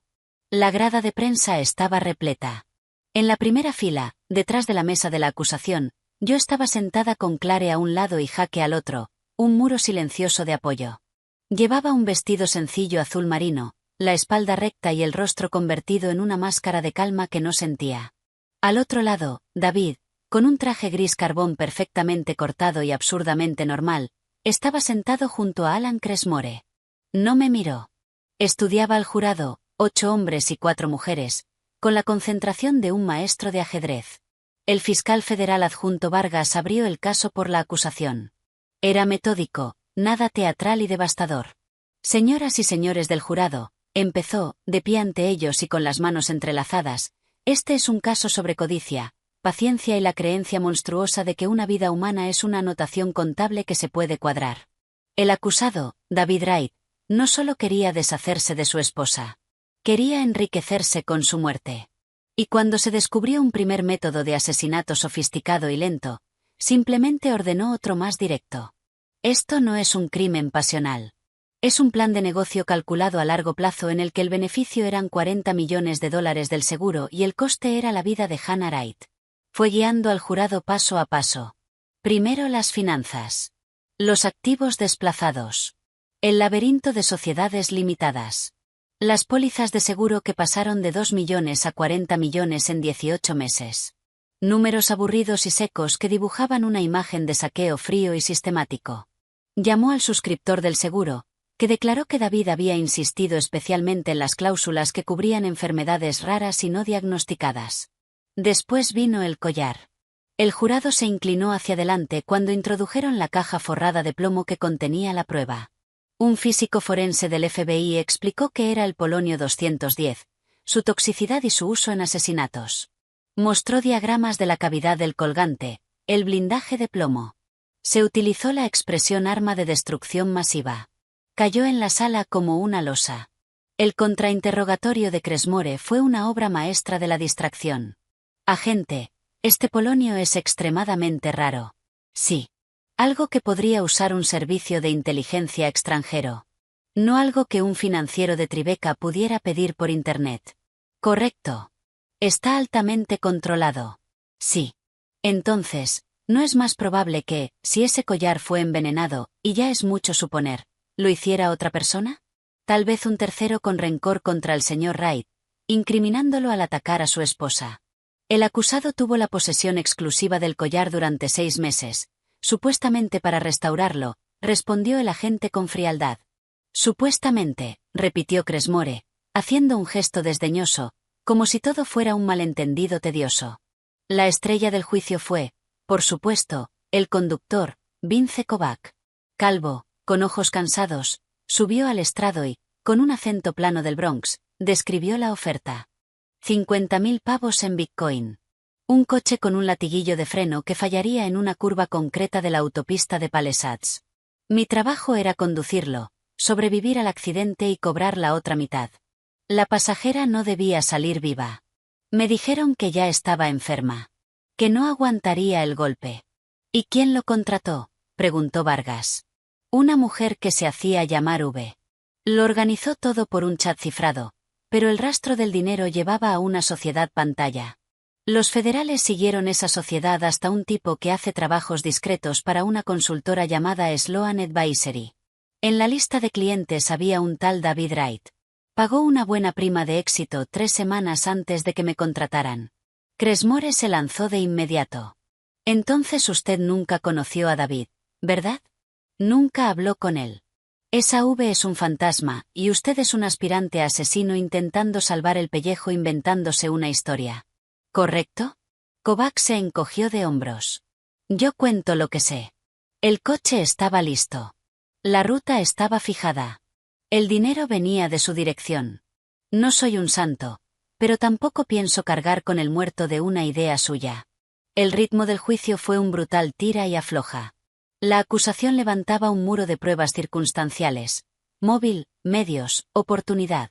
Cresmore lo iba picando poco a poco, pintándome a mí como una histérica, a Jaque como un operador turbio que había espiado ilegalmente a su cliente y a Kovacs como un mentiroso.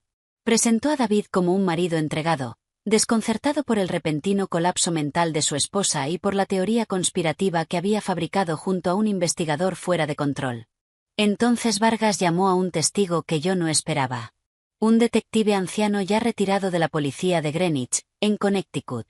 Declaró sobre el caso sin resolver de hacía 22 años. El asesinato de Margot Brennan, el collar robado. El prometido, David Wright, estaba destrozado por el dolor, dijo el viejo detective con voz áspera. Tenía una coartada sólida. No teníamos nada. El caso se enfrió. El collar nunca apareció. Vargas introdujo el informe policial original y una foto granulada ampliada de una joven Margot llevando el collar. Señoría, la acusación quiere incorporar la prueba 44, fotografía de la víctima, Margot Brennan, con el collar conocido como Estrella de Medianoche. Y la prueba 45, el propio collar, recuperado en posesión del acusado. Cresmore se puso en pie de un salto. Objeción. Relevancia. Señoría, esto es un hecho trágico y ajeno de hace décadas. No es más que un ataque al carácter, altamente perjudicial. Va directamente al conocimiento, la intención y el patrón de conducta, respondió Vargas con calma. El acusado afirmó que el collar era una reliquia familiar de su madre. Esta prueba demuestra que eso es falso. Demuestra que el collar es, en realidad, propiedad robada perteneciente a una víctima de asesinato con la que él estuvo prometido. Muestra un patrón de adquisición de activos valiosos a través de la muerte de una pareja íntima. La jueza, tras un silencio tenso, rechazó la objeción. El jurado podrá considerarlo únicamente a efectos de establecer el conocimiento del acusado sobre la procedencia del collar y su veracidad. Cresmore parecía furioso. David, por primera vez, mostró una grieta. Le apareció una fina capa de sudor en la sien. Escribió una nota frenética a su abogado. Vargas se guardó lo mejor para el final. Llamó al fotógrafo forense del FBI. En la pantalla de toda la sala proyectó la imagen ampliada en alta resolución del interior del engaste del colgante. Los arañazos toscos. La M. La pequeña e inconfundible calavera. La de un jadeo colectivo recorrió la sala. ¿Puede explicar qué indica esta marca?, preguntó Vargas. Parece un grabado hecho a mano con un instrumento afilado, respondió el fotógrafo. Las letras M y D, con un símbolo parecido a una calavera humana entre ambas. En su opinión experta, ¿esa marca es contemporánea a la fabricación del collar, de hace casi un siglo? No, señor. Las huellas de herramientas son distintas, más recientes. Esto se añadió mucho después, probablemente en las últimas décadas. Vargas se volvió hacia el jurado. Margot Brennan asesinada por David Wright. Señaló la pantalla. M. Calavera. De un trofeo. Una confesión guardada durante 22 años. Luego entregado a su siguiente esposa, Hannah Wright, después de ser cargado con un veneno radiactivo. Esto, señoras y señores, No es la acción de un hombre inocente. Esta es la firma de un depredador. La sala del tribunal quedó en silencio absoluto. Todas las miradas estaban puestas en David. Su rostro estaba blanco como un cadáver. La máscara de dignidad herida había desaparecido, reemplazada por algo crudo y salvaje. Miraba fijamente la imagen de su propio y horrible garabato infantil, proyectado a 3 metros de altura para que todo el mundo lo viera. El contrainterrogatorio de Cresmore fue inusualmente breve. Unas pocas preguntas murmuradas sobre la certeza de la datación. El daño era irreparable. La defensa presentó un caso corto. Llamaron al viejo amigo y socio de negocios de David, Marcus Thorne, que dio un testimonio vacilante y sudoroso sobre lo buen tipo que era David. Bajo el contrainterrogatorio de Vargas, Marcus se derrumbó, admitiendo que no sabía nada de la vida personal de David y entrando visiblemente en pánico cuando le preguntaron por el desarrollo del terreno de su primera esposa. También llamaron a un psiquiatra contratado que declaró que yo mostraba signos de trastorno paranoide de la personalidad y que podría haber fabricado toda la historia. Vargas lo destrozó, obligándolo a admitir que nunca me había conocido y que su diagnóstico se basaba únicamente en archivos proporcionados, y pagados, por la defensa. David no subió al estrado. Cresmore, en su alegato final, hizo una actuación apasionada, pintando el retrato de un matrimonio destruido por el colapso mental de una mujer y el plan ilegal de un investigador. Les han contado una historia aterradora, pero miren al hombre, un pilar de la comunidad, un padre. ¿De verdad ese hombre? Señaló dramáticamente a David, que ahora parecía pálido y encogido. ¿Grabó una calavera en una joya? Es grotesco. Es el tipo de cosas que se cuentan alrededor de una hoguera. La acusación quiere que crean en un monstruo porque los hechos no encajaban con la culpabilidad. Pero los hechos eran lo único que el jurado veía. Vargas, en su sereno alegato final, simplemente los guió de nuevo por el libro de cuentas. Sigan el dinero. 40 millones de dólares. Sigan el veneno. Un arma de destrucción masiva y un colgante. Sigan la historia. Una prometida muerta. Un collar robado. Un trofeo marcado con una calavera. Esto no es una historia. Es un plano. Y el arquitecto está sentado justo ahí. Ni siquiera miró a David. No hacía falta. El jurado deliberó menos de 8 horas. Cuando regresaron, sus rostros estaban serios. Ninguno miró a David. El portavoz, un profesor de mediana edad, entregó los formularios del veredicto al secretario. En el cargo de conspiración para cometer asesinato, ¿cuál es su veredicto? Culpable. Un grito ahogado salió de la galería. David cerró los ojos. En el cargo de uso de un arma de destrucción masiva. Culpable. En el cargo de fraude interestatal. Culpable.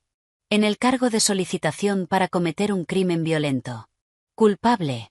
7 cargos. 7 veredictos de culpabilidad. Una condena total. La jueza pidió orden en la sala que estallaba. Miró a David. David Allen Wright ha sido condenado por crímenes atroces y premeditados que demuestran un desprecio profundo y calculado por la vida humana.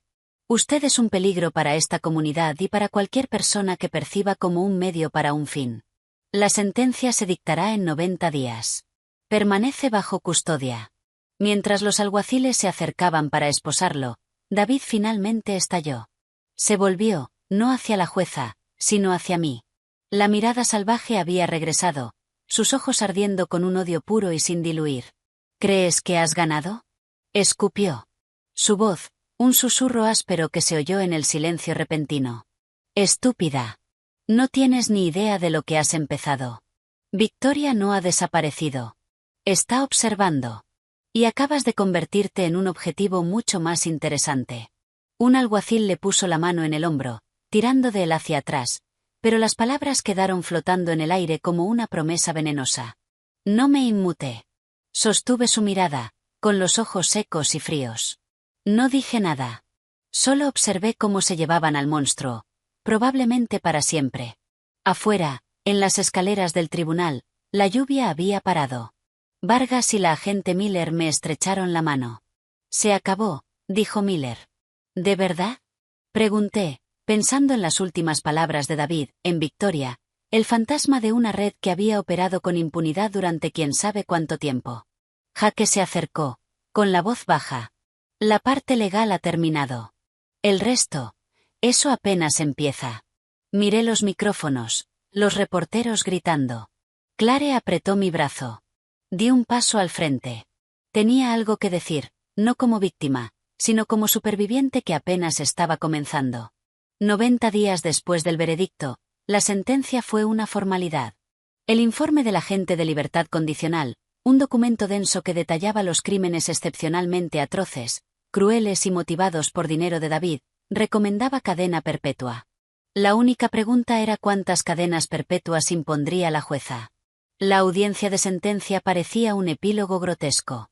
La misma sala, menos gente. David, ahora con un mono de prisión, parecía reducido, pero sus ojos tenían una nueva volatilidad hirviendo. Alan Cresmore, con la confianza visiblemente rota, se levantó para dar un último alegato desesperado. Señoría, comenzó con voz tensa. David Wright ha sido un pilar de su comunidad, un benefactor de obras benéficas, un padre. La imagen pintada en el juicio fue una ficción, una narrativa construida por una esposa que sufre paranoia severa y ayudada por un investigador con un conocido desprecio por la ley.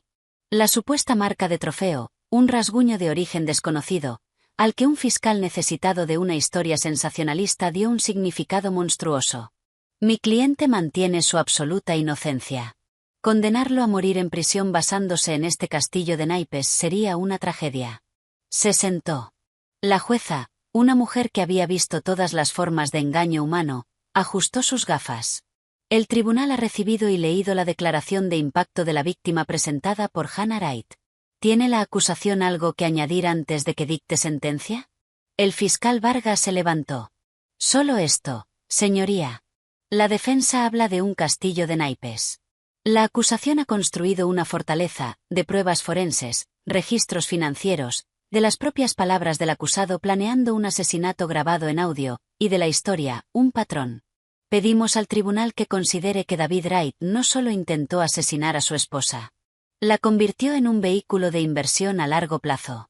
Trató su vida y la vida de su prometida anterior como una mercancía para liquidar.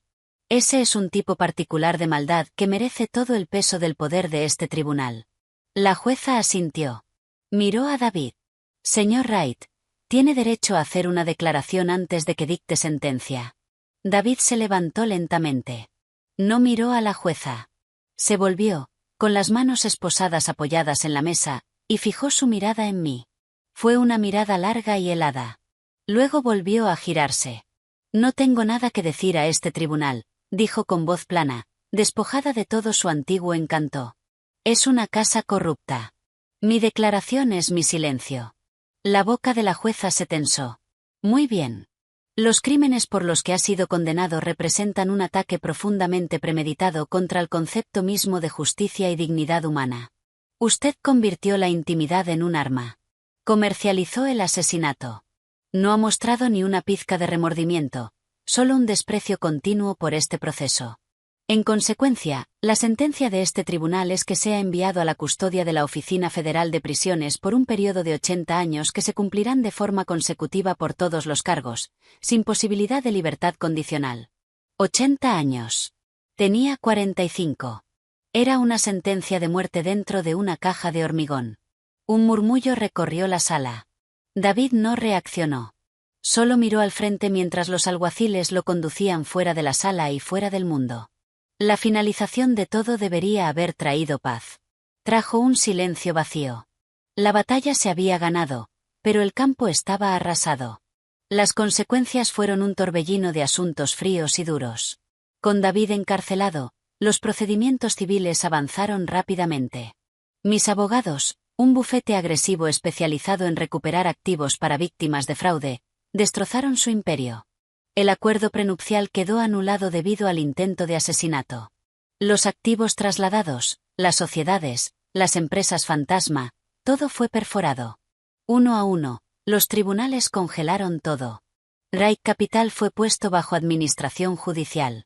Sus activos, construidos en parte con el dinero de mi familia y completamente con las estafas de David, fueron liquidados. Me senté en una sala de conferencias frente a un equipo de contables forenses agotados y mi abogada principal, Susan Chin. Las pólizas de seguro son nulas, obviamente, dijo Susan, golpeando una pila de papeles. Las compañías están demandando para recuperar las primas que pagó, lo cual es irónico, pero ese es su problema. El patrimonio principal es suyo, completamente limpio. El valor de la liquidación de Wright Capital, después de acreedores, es aproximadamente $22 millones. Es dinero sucio, Hannah. Miré la cifra. Era dinero de sangre. Dinero de veneno. Créalo, dije. Cada centavo. Cree una fundación. La Fundación Midnight Star. Financia investigación sobre tratamiento y detección de envenenamiento por radiación.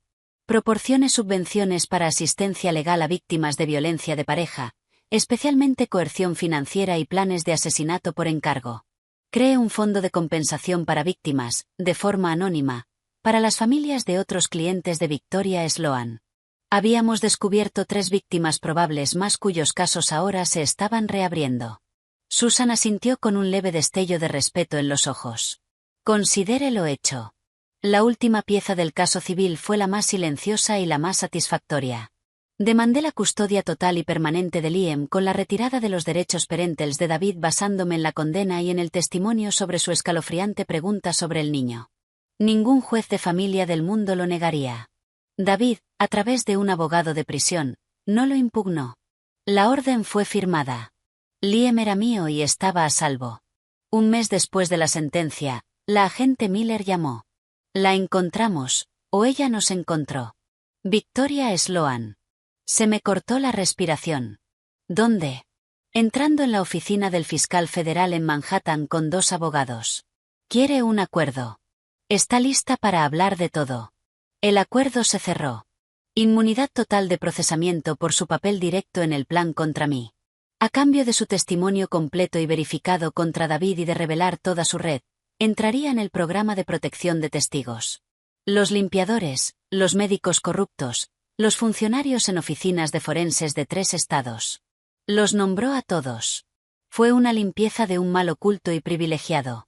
Como parte del acuerdo, me permitieron estar detrás de un espejo unidireccional durante su interrogatorio. Necesitaba verla. Necesitaba entender el mecanismo. Victoria Sloan no se parecía en nada a lo que imaginaba. A finales de los 40, atractiva, con ojos inteligentes y el aplomo de una presentadora veterana de noticias. Estaba sentada en la sala de interrogatorios bebiendo agua, su voz clara y desapasionada mientras desmenuzaba su carrera. David Wright era un tipo particular de cliente, explicó a los agentes de rostro pétreo. Los motivados por dinero son los más comunes, pero él tenía gusto por ello, un sentido estético. El collar, esa fue su idea. Lo había conservado todos esos años. Lo llamaba reciclaje poético. Usar el instrumento de una transición para facilitar otra. Una de las agentes, una mujer joven, parecía disgustada. ¿El asesinato de Margot Brennan? ¿Fue cosa suya? Victoria se encogió ligeramente de hombros. Eso fue antes de mi época con él, pero lo insinuó. Necesitaba una solución fiable para una pareja que se estaba volviendo inconveniente. Su familia tenía dinero, pero estaba bloqueado en fideicomisos hasta el matrimonio. Me introdujo en el concepto, un robo en casa que sale mal, tiempos más simples, menos conciencia forense. Yo proporcioné la mano de obra. Él proporcionó la coartada y el plano de la casa. Fue mi primer gran proyecto. Demostró nuestra compatibilidad. Apoyé la frente contra el cristal frío. Su primer gran proyecto. Y mi marido había sido cliente de asesinos. Y Hannah Wright, insistió la agente. Un caso más complejo. Él quería algo lento, negable. Estaba obsesionado con la idea de un duelo perfecto y sin culpa. La narrativa de la enfermedad fue creación suya. Mi papel fue conseguir el material y organizar la contingencia. El polonio vino de un físico ruso retirado en Montenegro que ya habíamos utilizado antes. La modificación del collar la hizo un gemólogo en Amberes que no hace preguntas. Cuando el joyero de Nueva York, Burkovitz, identificó el trabajo, David se agitó. Solicitó una terminación natural para el anciano. Yo la organicé. Un inductor cardíaco en su té de la noche. Sin dolor. Cerré los ojos. Elías. La voz llorosa de su nieta. Se fue a la cama y no despertó. ¿Y el accidente de coche? Protocolo estándar de contingencia cuando el vector principal se ve comprometido o descubierto. Acelerar hacia un final traumático plausible. La enfermedad proporciona el pretexto. David fue muy específico con el lugar. Las Palisades. Había conducido allí con ella. Dijo que la caída era cinematográfica. Lo decía como si estuviera hablando de la preferencia de un cliente por un vino u otro. Le mostraron el collar, la foto del grabado por primera vez. Su fachada fría se rompió en una leve sonrisa profesional. Ah, la vanidad. Siempre fue su debilidad. Tenía que dejar una marca para poseerlo. Le dije que la sentimentalidad era una vulnerabilidad. Él dijo que ese era precisamente el punto.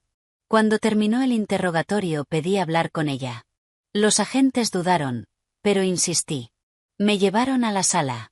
Victoria levantó la vista, evaluándome sin más emoción que si estuviera examinando un mueble. Señora Wright, dijo educadamente. ¿Por qué? Pregunté. La única palabra contenía todo. El horror. La incomprensión. Ella entendió. ¿Por qué cooperar? Mi red está quemada. La condena de David se encargó de eso. Los profesionales que empleábamos están siendo detenidos. Mi valor como agente libre es cero. Mi valor como testigo, sin embargo, es considerable. Es una simple transacción. Mi libertad y una nueva identidad a cambio de cerrar los libros de varios negocios rentables, pero ahora concluidos. Es solo buen negocio. Usted ayudó a matar a gente inocente. Yo proporcioné un servicio para el que había demanda, corrigió con suavidad. Nunca juzgué las motivaciones del cliente. Solo la viabilidad del proyecto y la solidez del pago. Usted más que nadie debería entender la importancia de una buena planificación financiera. No había malicia. Era su filosofía expuesta. No tenía más palabras para ella. Era una especie diferente. Cuando me giré para irme, habló de nuevo. No durará, sabe, en prisión. Hombres como él necesitan ser los arquitectos. Ser un engranaje, un número, los rompe más rápido que cualquier condena. Un pequeño consuelo, supongo. No miré atrás. Afuera, en la brillante y normal tarde de Nueva York, respiré hondo. Había terminado. De verdad. El monstruo estaba encerrado. La máquina desmontada. El dinero se estaba transformando en medicina y ayuda. Jaque estaba sentado en un banco cercano. Se levantó cuando me acerqué. ¿Conseguiste lo que necesitabas? Preguntó. Conseguí la verdad, dije. Es más fea de lo que imaginaba. Pero se acabó. Lo miré. No podría haber hecho esto sin ti. Me salvaste la vida. Tú salvaste tu propia vida, dijo. Su habitual brusquedad se suavizó. Yo solo proporcioné las herramientas. ¿Y ahora qué? Ahora, dije, mirando la ciudad, a la gente que caminaba ajena al veneno que a veces corre por los canales más íntimos de sus vidas. Empiezo a construir algo nuevo. Algo que haga más difícil que el próximo David Wright tenga éxito. Caminó a mi lado. La fundación, eso es parte. Hay más. He estado hablando con una editorial. Estoy escribiendo todo. No solo los detalles escandalosos. Las señales financieras de alerta, los cambios de comportamiento, la forma en que te aíslan, no con violencia, sino con papeleo y negación plausible. Lo voy a llamar el libro de cuentas de las mentiras. Una leve sonrisa apareció en los labios de Jaque. Suena a superventas. Vas a necesitar seguridad. Victoria está en el viento, pero algunos de sus antiguos clientes podrían guardar rencor. Lo sé, dije. Habíamos llegado a mi nuevo edificio, una torre moderna y segura con un portero que en realidad era un esmarine. Liam estaba arriba con Clare haciendo los deberes. Una noche normal y preciosa. Quizá conozca a un buen consultor de seguridad paranoico. Quizá sí, dijo Jaque. Aunque es caro. Puedo permitírmelo, dije. Y por primera vez en mucho tiempo, las palabras no tenían sombra ni doble sentido. Era solo un hecho. Era libre. Estaba viva. Y tenía trabajo que hacer. Un año después, la vista desde mi oficina en la planta 40 mostraba un Nueva York que brillaba con promesas indiferentes. La placa de latón en la puerta decía Hannah Wright de Schilken Saltensee. Debajo, en letras más pequeñas, forense financiero y mitigación de amenazas. No era el comité de la galería ni la junta de beneficencia. Era mío. Construido de las cenizas, financiado con dignidad recuperada. Mi teléfono vibró en una línea segura. Era Jaque. Su voz áspera y familiar. El equipo de seguridad para la señora Bennett ya está en su sitio. Equipo de 2 personas, ex servicio secreto. Está nerviosa, pero sigue el protocolo. 0 contacto con el marido. Todas las finanzas congeladas. Estamos auditando sus carteras de criptomonedas. El patrón es familiar. Es un kit inicial de David Wright, solo que más descuidado. Bien. Envíale mis saludos. ¿Y la factura?, dije con una sonrisa en la voz. Jaque dirigía el brazo operativo de seguridad de The Shield. Yo manejaba la parte financiera y estratégica. Clare, mi directora financiera y de comunicaciones, se aseguraba de que el mundo supiera que nuestra historia no era solo morbo de crimen real, sino una advertencia con dientes. Cenaremos esta noche. Liam quiere enseñarnos su robot que supuestamente puede traer snacks. De momento solo pita y gira en círculos. Un prototipo. 7 en punto. No llegues tarde. Está cronometrando la eficiencia de entrega de snacks. Colgué. Una sensación cálida atravesó la tensión habitual del día. Liam estaba prosperando. Terapia, una nueva escuela y el amor inquebrantable de su madre y su peculiar familia elegida, Clare, Jaque y una muy protectora exagente del FBI llamada Miller que venía los domingos a comer pancakes. Liam preguntaba cada vez menos por David. La carta supervisada por el terapeuta que David había enviado 6 meses antes, llena de frases autocompasivas y vagas, había sido interceptada, leída por el terapeuta y considerada no apropiada para el niño. Fue destruida. Yo misma me aseguré de que David lo supiera. Sin más acceso. Sin más veneno. El intercomunicador sonó. Señora Wright, su cita de las 2 está aquí. La señora Alves del New York Times. Hágala pasar. Isabella Alves era una periodista de mirada aguda en sus 50. La misma que había publicado mi primer artículo de opinión. De víctima perfecta a demandante. Como el libro de cuentas de mi marido casi me mata. Se había vuelto viral, lo que llevó a un contrato para un libro y una gira de conferencias que no trataban del morbo del trauma, sino de autodefensa forense. Hannah, dijo estrechándome la mano con firmeza. El artículo es brillante. El borrador de legislación que has desarrollado con la oficina del senador Vance. La ley de transparencia financiera en parejas. Tiene dientes de verdad. Divulgación obligatoria de las pólizas de seguro de vida entre cónyuges. Revisión independiente de cualquier póliza superior a 5 millones. Una base de datos federal para detectar patrones de viuda negra o viudo negro entre estados. Estás intentando convertir una historia gótica de horror en burocracia aburrida. Es brillante. La burocracia es más difícil de engañar que una persona, dije, invitándola a sentarse. David explotó huecos del sistema. El amor no debería requerir un investigador privado y un contador forense. El sistema debería tener señales de alerta, no solo para bancos, también para aseguradoras y tribunales de sucesiones. Hablamos durante 1 hora sobre el artículo, la presión política del lobby de las aseguradoras, las historias que estaban llegando a la línea de ayuda de The Shield desde todo el país. Cuando se marchaba, se detuvo. Hay un rumor de una fuente en la prisión de Otisville sobre David. Mi espalda se tensó. ¿Qué rumor?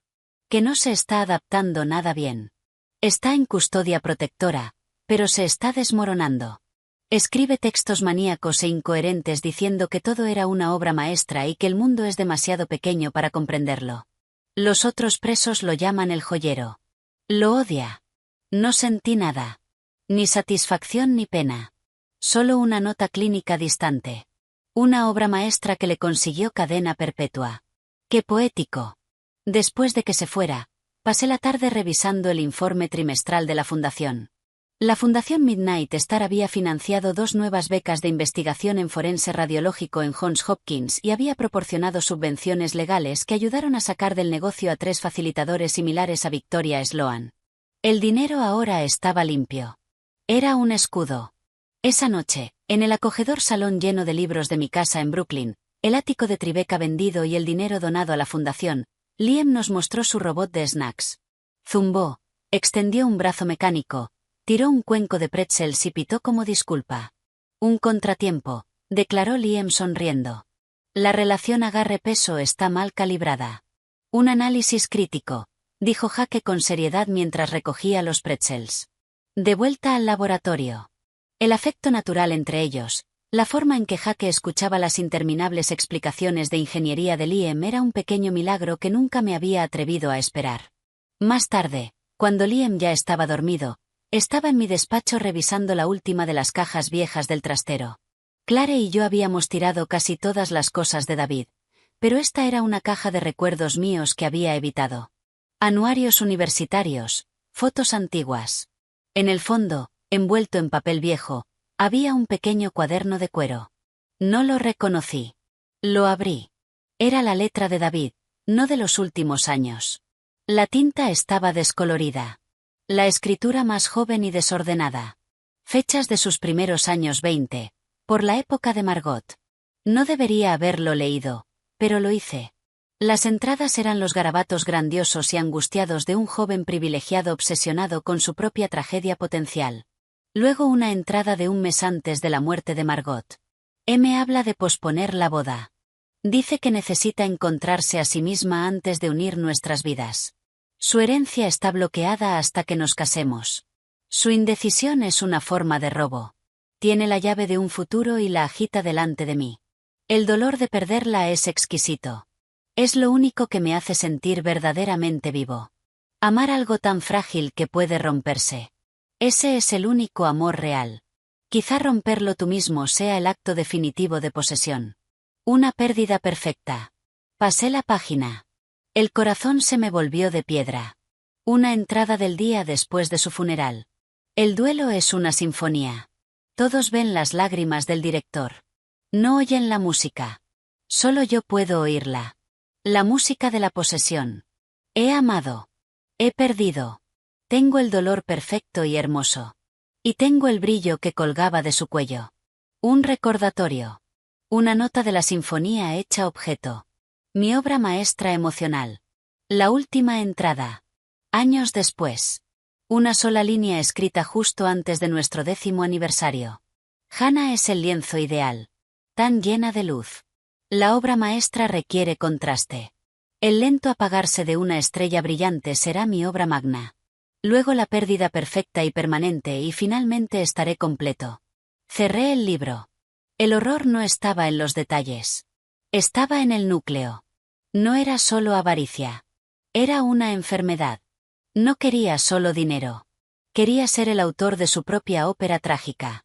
Sentirse un alma profunda y sufriente. Y necesitaba matar para crear el decorado de su ego. No éramos personas. Éramos utilería. Margot, yo. Liam solo era un recurso de guión para el tercer acto. Llevé el cuaderno a la chimenea. Jake entró con 2 copas de vino. Vio mi cara, vio el libro en mi mano. ¿Qué es? Las notas del autor, dije con voz plana. No le conté los detalles. Algunos horrores son demasiado grotescos para compartirlos. Abrí el protector de la chimenea y coloqué el cuaderno sobre las brasas. Las llamas lamieron el cuero, luego prendieron, doblando las páginas en pétalos negros que brillaron en naranja y desaparecieron en ceniza. Es el lugar correcto para eso, dijo Jake en voz baja, dándome una copa. Observamos cómo ardía el último rastro físico de la fantasía de David. Cuando la última página se desintegró, sonó mi teléfono.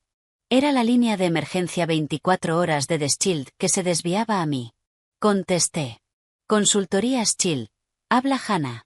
La voz de una mujer, baja y temblorosa, con acento británico. Me dieron este número. Una amiga dijo que usted la ayudó. Mi marido me regaló un reloj inteligente nuevo por nuestro aniversario. Me dio una pequeña descarga, como electricidad estática, pero a propósito. Lo desmonté. Hay una aguja diminuta y un pequeño depósito. No sé qué contiene. Estoy en Ginebra. Él está en una conferencia hasta mañana. Tengo mucho miedo. Miré a Jake. Ya estaba leyendo mi expresión, dejando su copa y sacando su teléfono para rastrear la llamada. Hizo bien en llamar, dije con voz tranquila y firme. Escuche con atención. No toque el reloj otra vez. Métalo en una bolsa hermética. ¿Dónde está exactamente ahora? Mientras ella susurraba la dirección de un hotel junto al lago, le di instrucciones. Cierre la puerta con llave. Llame a recepción con cualquier excusa para que un empleado esté cerca. No beba nada del minibar. Jake ya estaba enviando mensajes movilizando a un socio europeo con el que trabajábamos. Tenemos un colaborador que puede llegar en 90 minutos, dije. No está sola. Esto es lo que hacemos. Los detenemos. Colgué y miré las últimas brasas del cuaderno en la chimenea. Luego miré a Jake. Ginebra. Marido corporativo. Probablemente un ejecutivo farmacéutico. Aguja en un reloj inteligente. Probablemente una toxina cardíaca de acción rápida. Limpio, negable, tecnológico. El plano evoluciona. La boca de Jake era una línea dura. Cuanto más cambian las cosas. ¿Quieres que vaya? Pensé en Liam, dormido arriba, a salvo.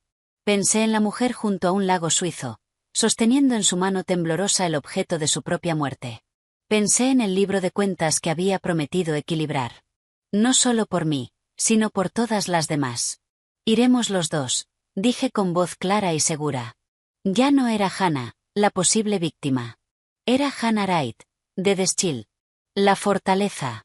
Reserva los vuelos. Vamos a atrapar a otro.